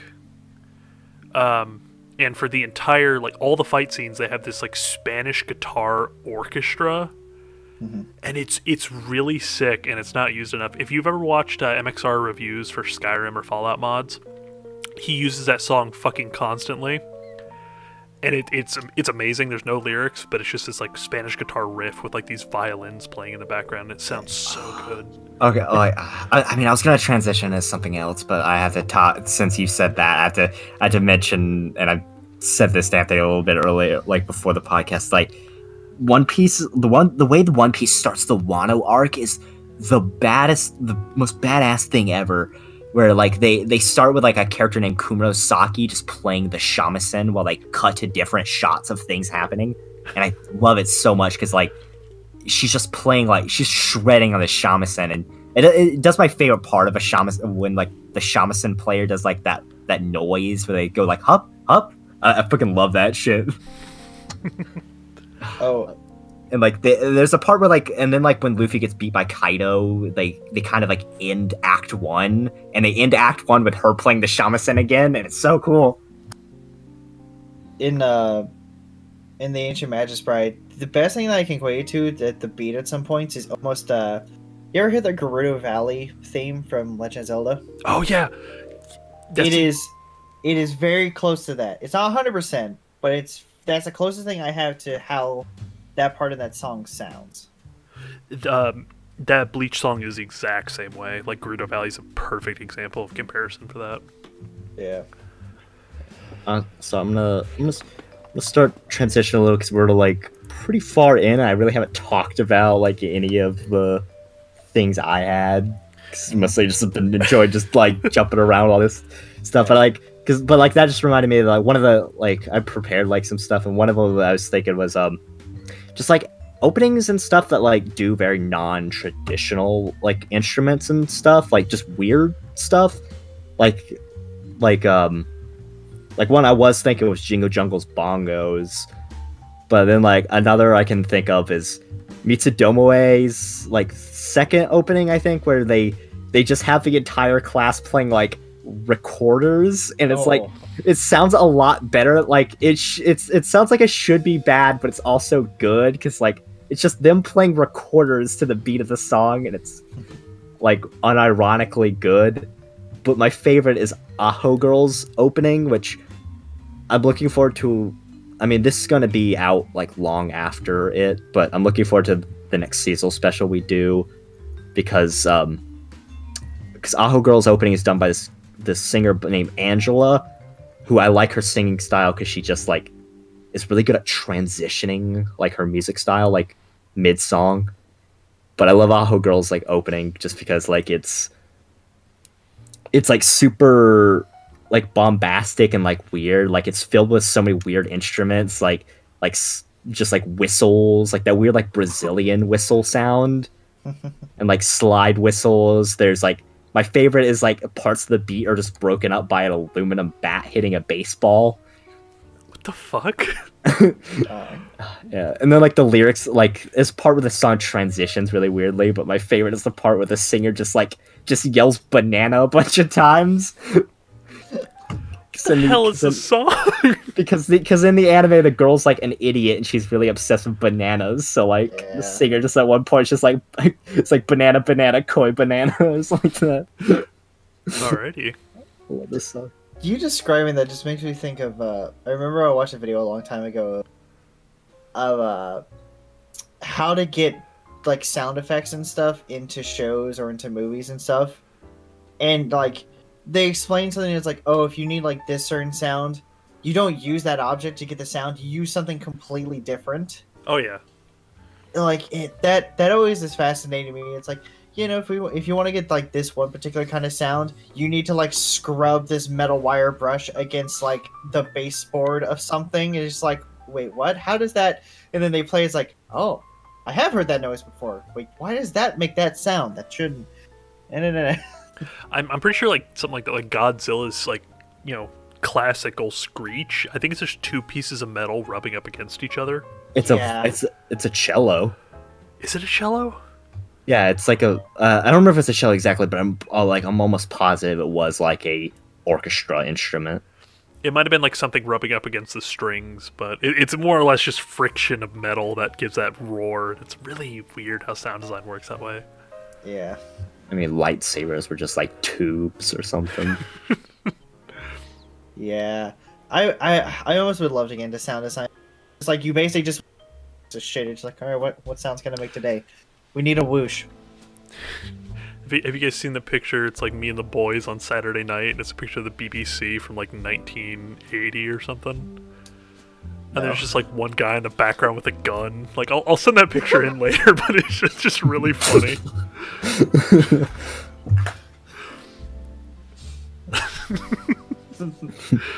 God, we're in that state. I did want to ask, because I don't know if it's on your list too, because I just recently listened to it again, and I liked it. It wasn't bad, but Hero 2 for My Hero. It was all right. Visually, great. Like I love how they did it, but I didn't care for the song too hard. The only interesting thing with that is that it's completely English. Yeah, the Japanese version is English too. Yep. Wow. Yep. And even when Shiro starts singing something else earlier on in the show, it's also by that same person in English. So they got. Like, so what? It's not the voice actor. So I'm assuming it's an actual singer. No. Yeah, it's an actual singer. And it was just so weird because like I remember finding the for that video. It's just like everyone expecting Shiro to sing something in Japanese. Shiro starts singing in English. Like, wait a minute. Yeah. Wonder if they ever made a joke about Bakugo singing badly or something, because Bakugo's voice actor is like fucking amazing at singing. Like he sung the Momokuri opening, which is probably my favorite like anime opening that encompasses like a romance anime good. And he also did the really good ending song of that one Demon Daughter like show. I'm a little sad that the full release of Hero 2 doesn't have Bakugo or Shiro yelling, which is funny because I think Bakugo, like, you know, per the manga, is just like he's yelling something about murdering them with or something. I mean, it's Bakugo, is super aggressive, so yeah. Yeah, but with that concert scene's pretty good. I love the concert scene from The World God Only Knows, like, more, because like that whole concert scene is so good, where it's like it's her playing I think the song is called like Memories of My First Love or something, and it's like the saddest moment in that entire series, like all together, where it's like the main character finally fell in love with a girl, but then he kind of gets in a fight with her, so it's like her singing about memories of her first love, and she starts like crying during the song. And then like but the best part of the whole song is when she looks to her side and like all of the goddesses that they spent the whole arc collecting are like there.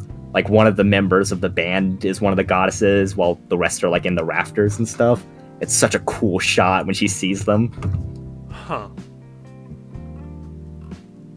Yeah, I need to see if I can find a good video of that, because like, it's hard to find like because there's like a couple videos of that on YouTube, but like none of them are like perfect. I know something that's definitely on your list, but I don't know how far it is. If you want to talk about it, the the sea shanty. Fucking Big Sake. Yeah, Big Sake. Do you want to talk about that right now? Because I'd be down to talk about some Big Sake. Yeah. So in One Piece, Brook's backstory is essentially like he became friends with a whale, and then like they had to leave the whale, and like the whale's name was Laboon. They had to leave him, and they're like, we're gonna see you again, but then like they went out, and then eventually they all like just started dying because like they got ambushed and they got poisoned.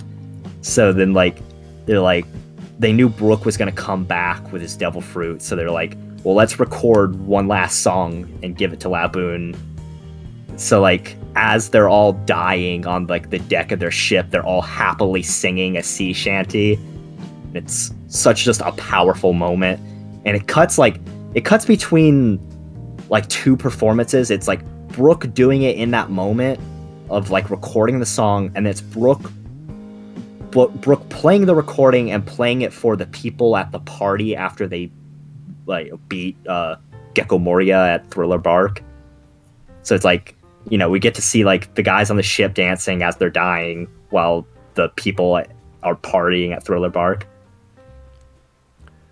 Yeah. But like the best part of it though is like towards the end where the members of the band start dying, where it's you know, Brook on the piano, and there's like four violinists. Like one guy drops, and it's like, oh, I guess we're down to a quartet now. And then another one is like a trio, a duo, and there's like a solo. It's like, it's not fair to leave just the accompaniment. It's in bad taste to leave the accompaniment.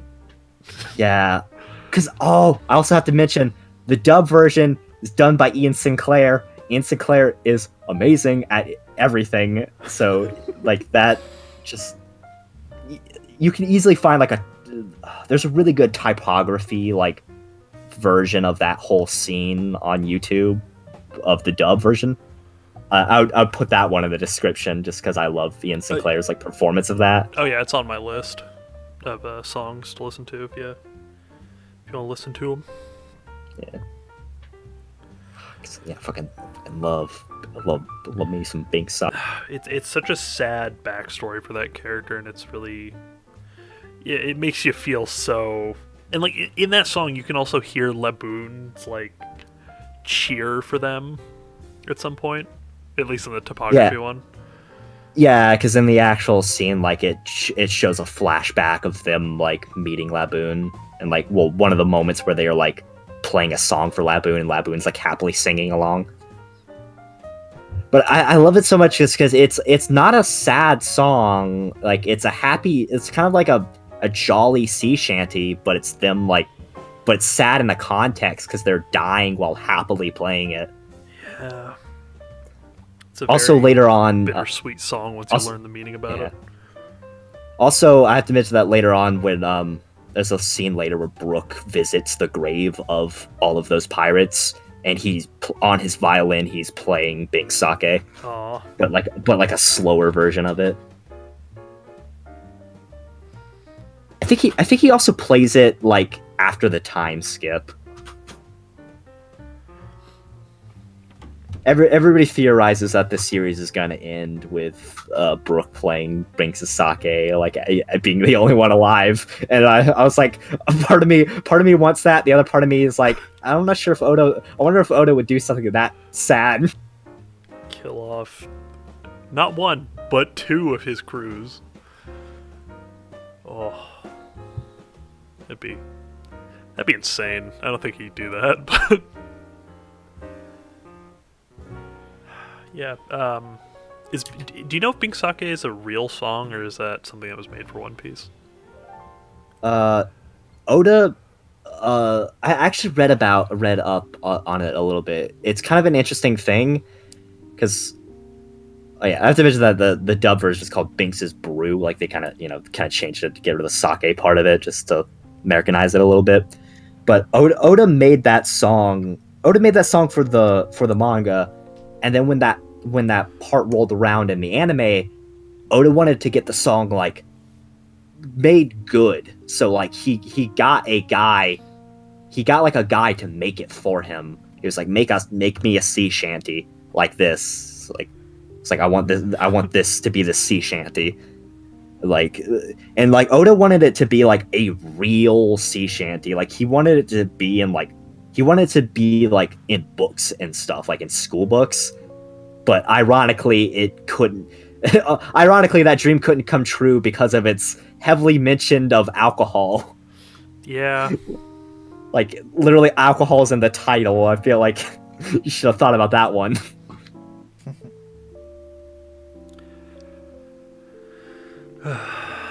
Yeah. God, Bink sake is so good. Binks' brew. What else is on your list there, Zach? Or Jarrett, either one. I've pretty much talked about all the songs that I really wanted to speak of, except for Philistine, but... Yeah, I was like, we're gonna have to talk about Philistine, but we can... Does Jarrett... Do you want to... Oh. I have a song that I really liked when... It was like the first show when I started watching anime again, which was Code Geass.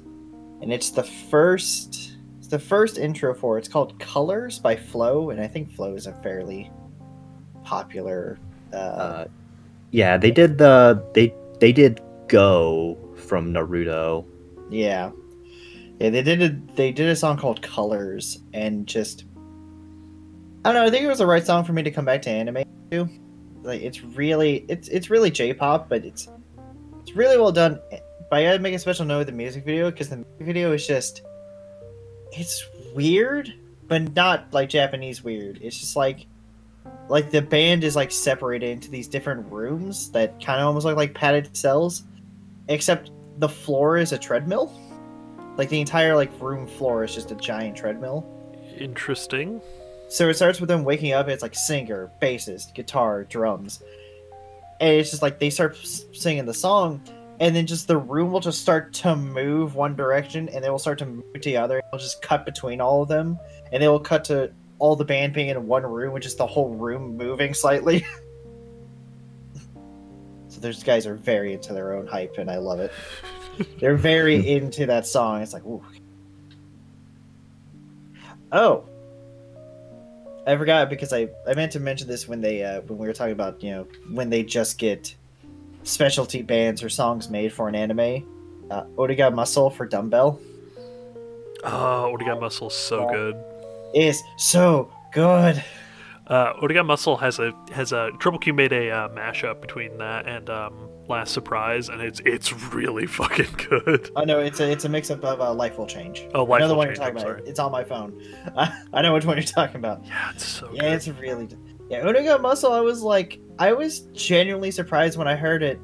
Because, like, I don't think they played in the first episode. But when No, the second one hits, it's just like... I'm like, what is this? And it's just like... Although I really think it fits this show well, because it's very... It is something that you can easily dance to, or just get up and start moving, which, is very, very fitting for a fitness anime. Don't get me wrong, I really like the outro too, Macho Man, but just something about Uniga Muscle is just like... Forgot really about the good. Macho Man outro. Macho Man. That show's music does not need to be that good. It has no right to be, but it's so good. Also, I love how Uniga Muscle is just them basically like, muscles, please make me look good, make me popular. I'm just like, muscles. I'm like, all right. No, I think that's it for me. I think I hit all my time. Right. Yeah, I got some topics that I wanted to really talk about with openings I really like and stuff. One that I really like to talk about is diegetic credits. Okay. Okay, what? Do you know what diegetic credits are? No. It's when you integrate the credits into the environment or whatever. Essentially, either make them something physical or make them like written on something. Like all the lyrics are like part of the world, or like the credits.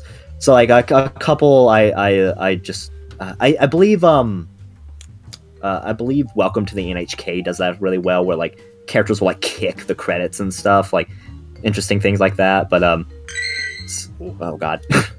Apologies. Oh, someone's playing Pokemon Go. No. But yeah, but a couple of really good ones I can think of are Angel Flew Down to Me, which took me a while to actually ever really notice the credits, because the credits are like integrated so seamlessly it's hard to even notice them. Like that's how I feel about some of the diegetic ones. It's like sometimes you won't even know that the credits exist. The World God Only Knows does it really well as well, where like the camera will like knock over parts of the credits. The credits are just written on like signs and stuff. But my favorite is Servadex Services opening, and I have to mention this because like I love this opening so much for two reasons. One, the diegetic credits, but also I just love the visuals of the opening, where it's in the anime they work in a civil service like agent, like wherever civil service agents would work, like a town hall or something. I don't know where they work. Mm-hmm.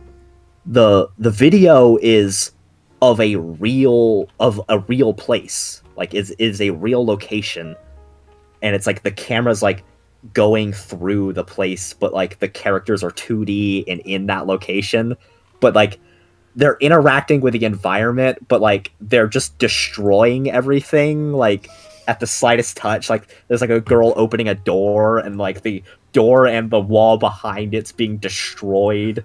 A girl's like slamming the desk, and like everything's flying up, but it's like all Technicolor and cool. Like it's like neon Technicolor, like as the cracks and stuff. But like, but then all the credits are like integrated in the environment. Like a guy's like drinking coffee, and then the credits are on the coffee cup. Like the credits are on like a person's name tag or something. I can't say I've seen this done before, honestly speaking. Same. But also, I just my favorite part about the opening as well is it does this really cool thing where the characters move in slow. Like the camera will like rush through the location. It'll stop on someone, and then they're moving in slow motion, and then it'll move away from them. So it's like, and it just keeps going like up and up through the building until it ends like looking at the sunset on the roof of the building. Huh. It's really cool, actually. Yeah, it's probably like my favorite like visual opening. Like my favorite, like there's a really good shot where all the characters are running through a hallway, but the characters aren't moving when the camera's not moving. But then the camera like moves a little bit to zoom out, and the characters moved a little bit with it. Huh. Oh, I actually had one more small topic, because I think me and Zach have talked about this one a little bit outside the podcast, but is there an intro, because I'm curious what you'll say, Anthony, is there an intro that you like that goes to a show that you don't like? Is there an intro to a show? Or music from a show that you like, but you don't like the show itself? Let me go through my anime list. I'll let you guys talk about that. Let me go through my anime list, see what I've watched that I don't like. So I know Zach has a few. I have one that I definitely, and it's Crossing Fields by Lisa for Sword Art Online. So I don't like Sword Art Online, but I like Crossing Fields. I think it's a very good, a very good intro for a show like that, and it's good. It's just unfortunately stuck with a very kind of not so great show.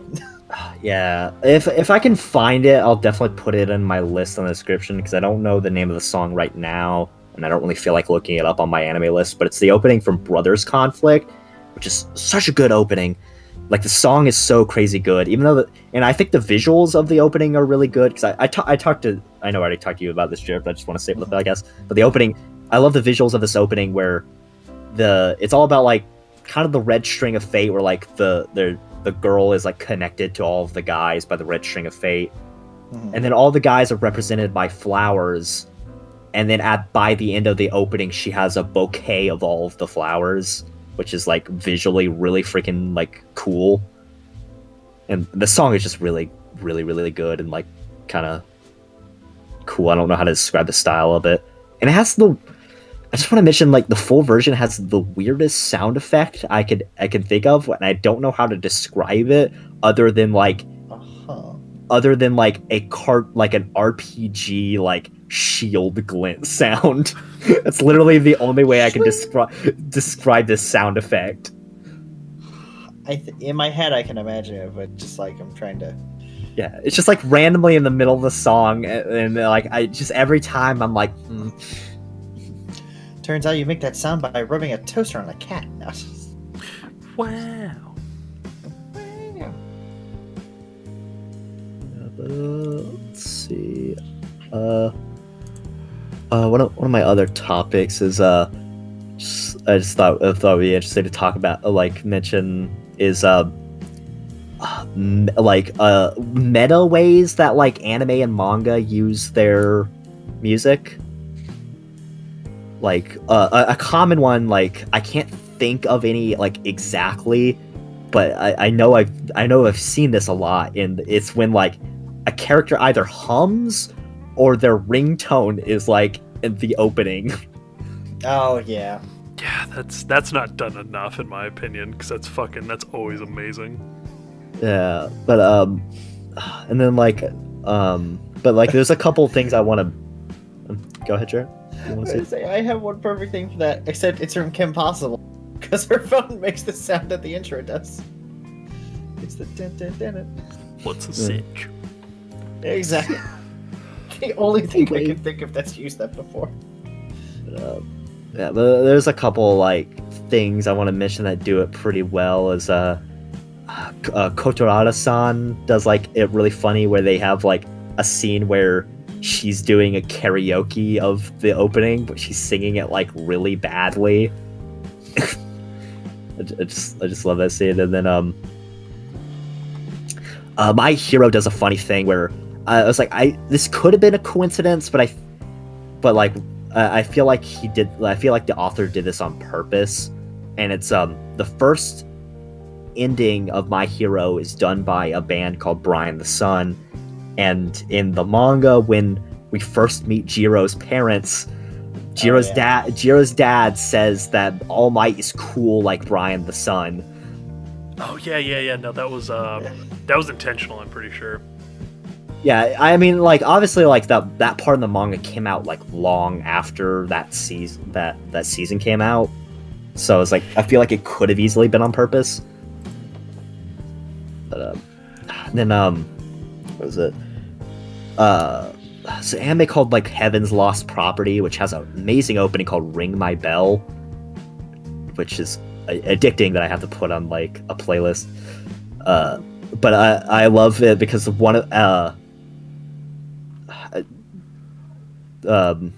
love it because there's just one episode where they parody its own opening by having the main character sing it, and he sings it really badly. Like they replace the opening with him singing it. I think they also replaced the main girl with him in the opening.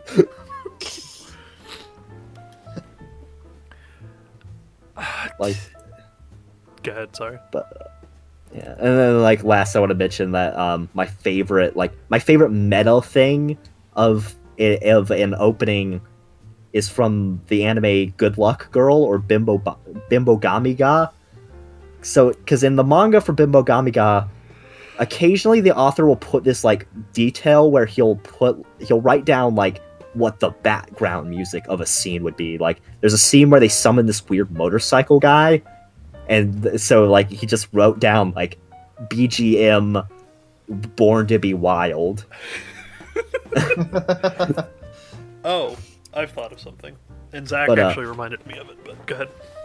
Yeah, I just want to finish this. So the opening of this anime is this amazing song called Make My Day. But in the climax of the final, like, arc of the manga, he wrote down BGM Make My Day, and I'm telling you that as soon as I read that, I pulled out my phone, I blasted that full volume and read that part of the manga, and it made it that much better. Nice. That's a really nice touch. I like that. Yeah. More mangas need to reference like their anime's music or whatever. Like I feel like that can go a long way. Like just the simple like Jiro's dad mentioning Brian the son was such a funny detail to me.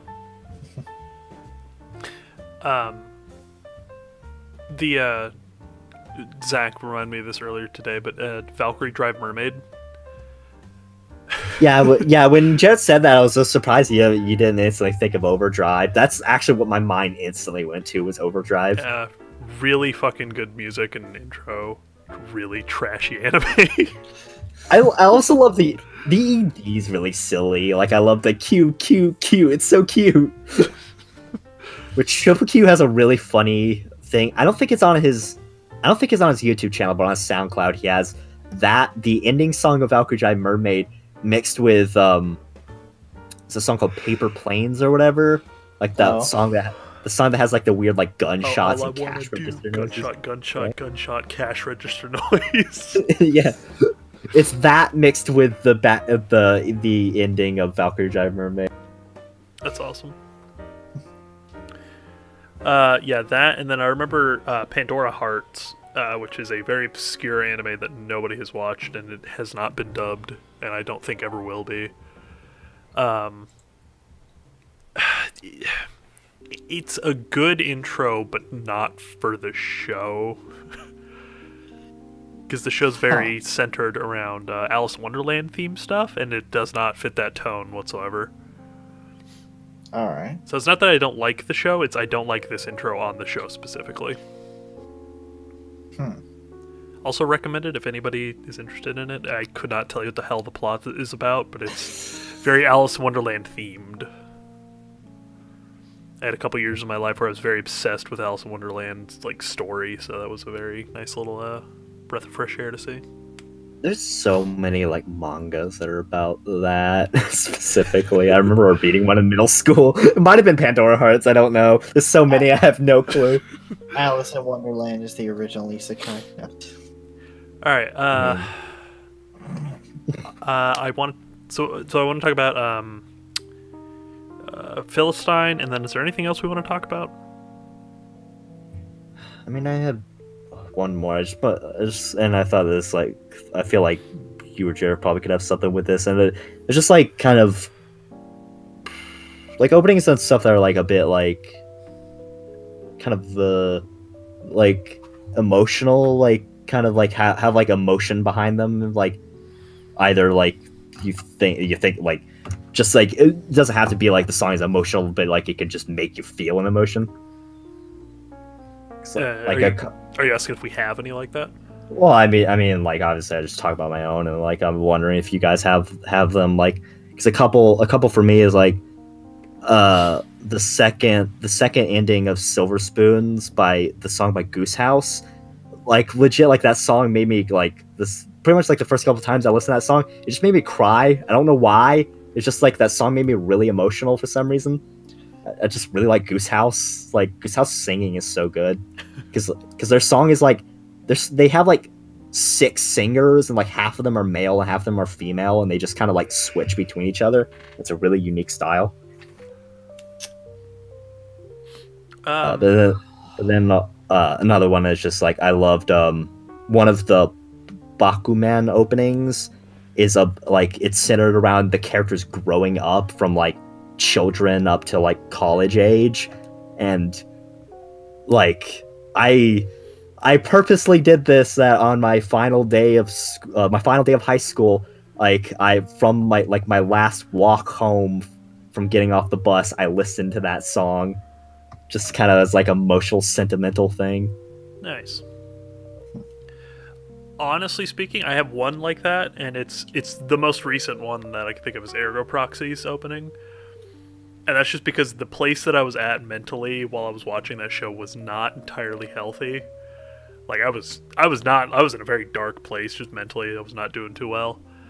And so just that the lyrics have nothing, because it's kind of like a dark love song more or less. like the first lyrics are "You complete my life" or something like that.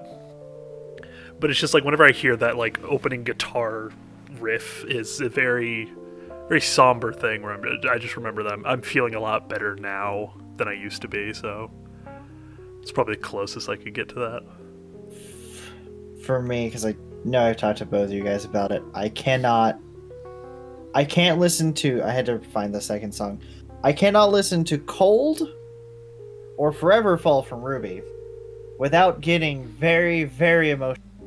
Yeah, thanks for I just have to say thanks for ruining that for me. That I never got to experience that because of you. I never got to experience that moment.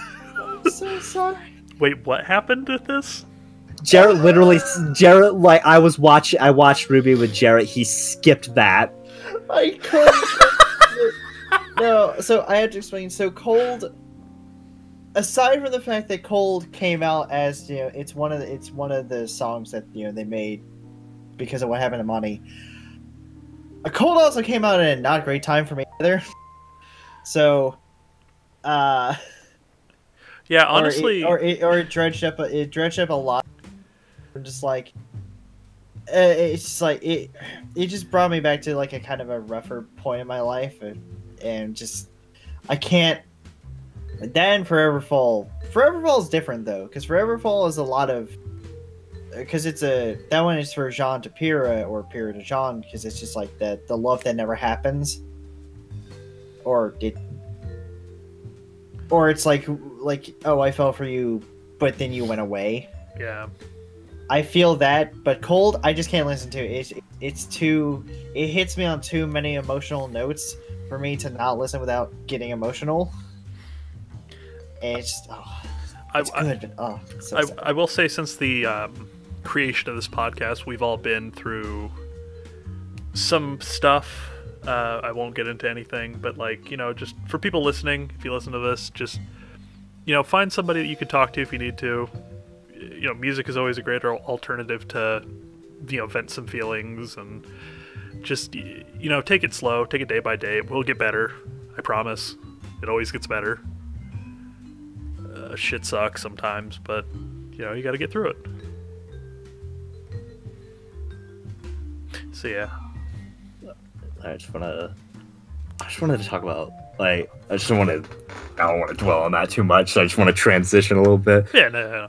I just want to talk about, like, this. I wanted to talk about a funny anecdote, like a song that I wasn't nostalgic for, that a completely different anime made me nostalgic for. Okay, that's a weird. Yeah. Okay. So there's the anime Negima has a really good opening called Happy Material Go. And I just want to talk about this opening because I love this opening. It's like, a lot of the opening is just like it's centered around a whole class of girls. And so a lot of the opening is just them playing volleyball, but it has this like really cool visual shot of like Negi on one side, like it's like a split screen, Negi on one side and then a girl on the other side, and them like about to kiss, but then like the girl keeps changing. And I just like this shot because like it kind of shows each girl's like personality and their relationship to Negima, to Negi, where like some girls are like completely against it, some are like neutral to it, and some are like way too into it. I just think it's just a really good opening, and also I love the full version because there's like an emotionless girl character. And like in the full version, there's a part where all the characters yell "go," and there's like a second later, there's a very delayed, lethargic "go," and it makes me laugh every time. But there's another anime called UQ Holder, which is a sequel to Negima, and for the opening for that, they had the voice actresses for the new anime sing Happy Material Go, so it made me nostalgic. I now have nostalgia for Happy Material Go, even though I didn't before that point. Interesting. Like, it literally created that. Huh. didn't think an anime could do that, but I guess that is. Huh. Cool. I don't. I can't think of another example, something like that, like at all. I can't think of something like that, but because I know I told you guys, but going through like finding the songs I like, and I kept finding the weird connections about bands that had done other animes. I found like the one band. Oh man, I forgot their name, but they did the outro for I don't think not very recognized at all anime called Mighty or Birdie the Mightiest Disciple.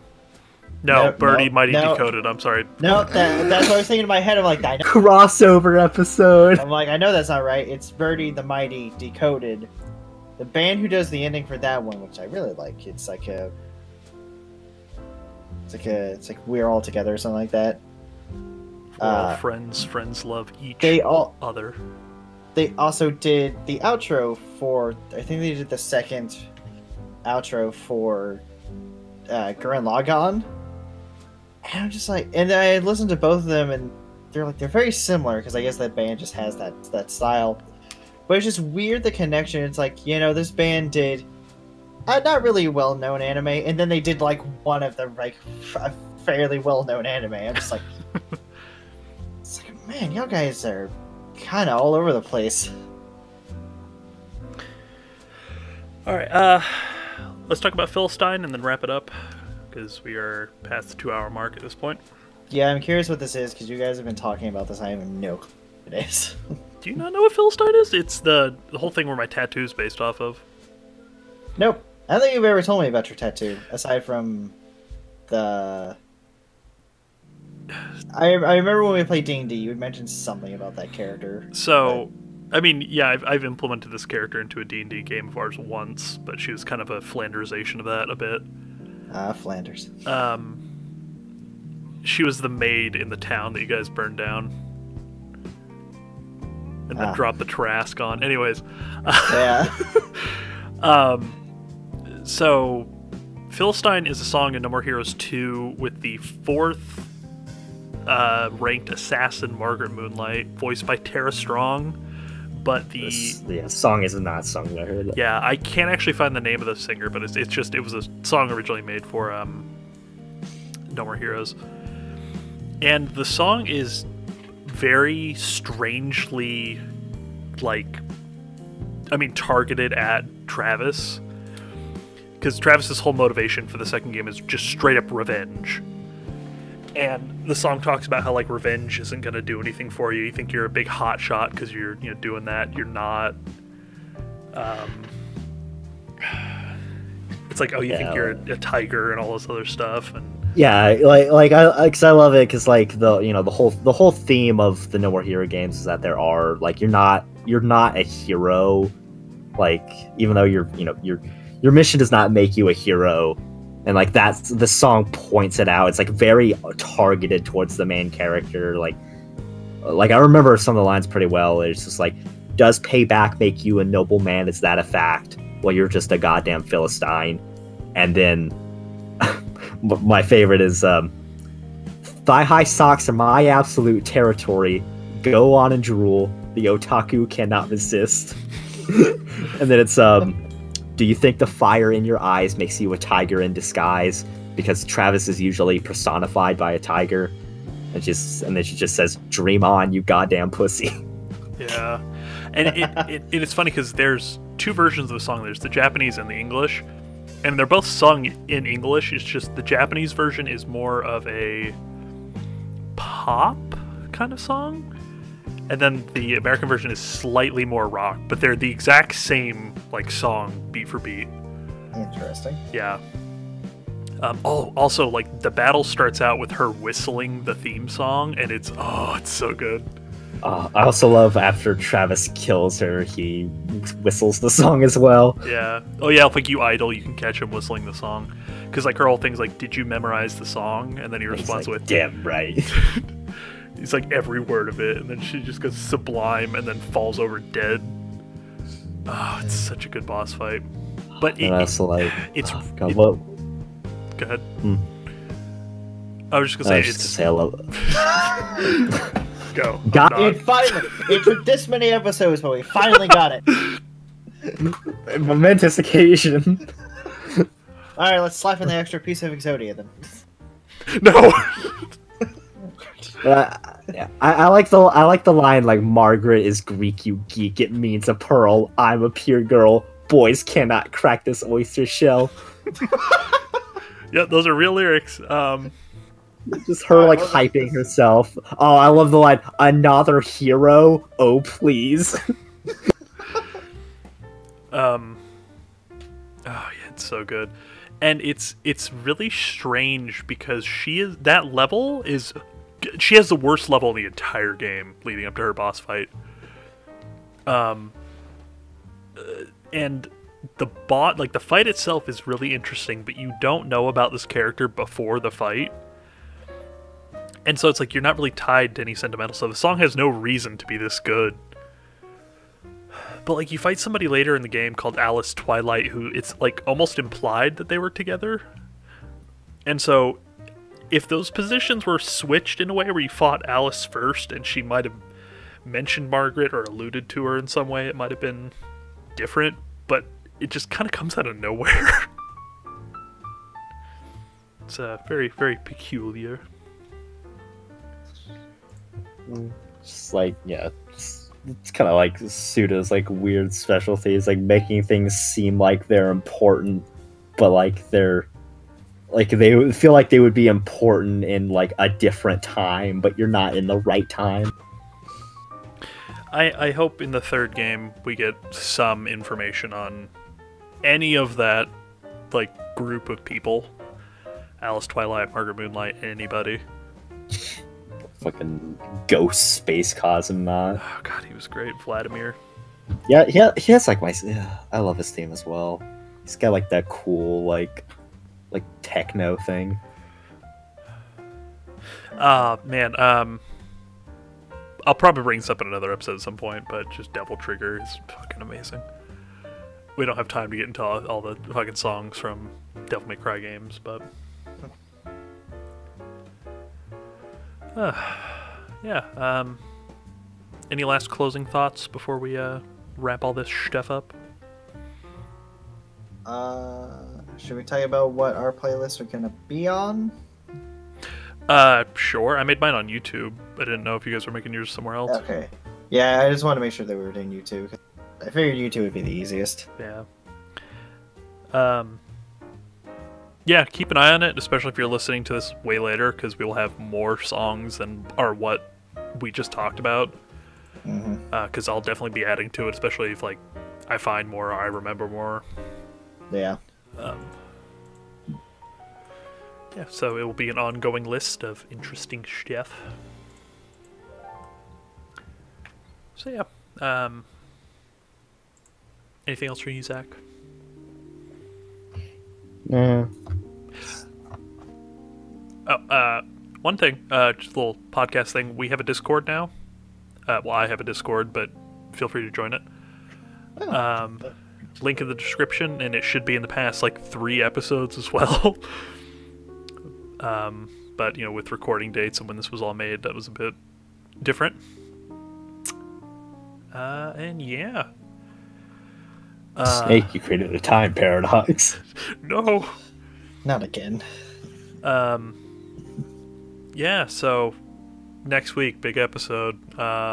So thank you for joining us. You can find links to everything in the link dump, along with our playlists, other social medias if you feel like following us. As always, we post twice a month and occasionally have a special episode. Be sure to stick around for that. Next week, be sure to join us where we'll be talking about The Legend of Korra. It's finally here. Bring it on! Oh, it's going to be a fun episode. Debate. Poor Zach has to deal with us bitching at each other. Yeah, the next More 2 than episodes usual. are not Zach-centered, I will say that much. I'm coming for you, Bantora! Oh, good. The audience doesn't have to listen to me ramble on about One Piece anymore. All right, this podcast has to go to bed. We are 3 very tired boys. So, Yeah. bye, Internet. Wait, you said my line. Say the line, Salutations, internet. Internet. Believe it. Wait, what the fuck? Spit I'll on be it. king of the pirates. Hi, Ohio. I'm going to be Hokage. God damn it, Bobby. Oh no! Sountro's Like a mess. like Gorshmax, we're gonna go find us some One Piece. Oh boy. Alright. Bye, Internet. Alright. Bet on it.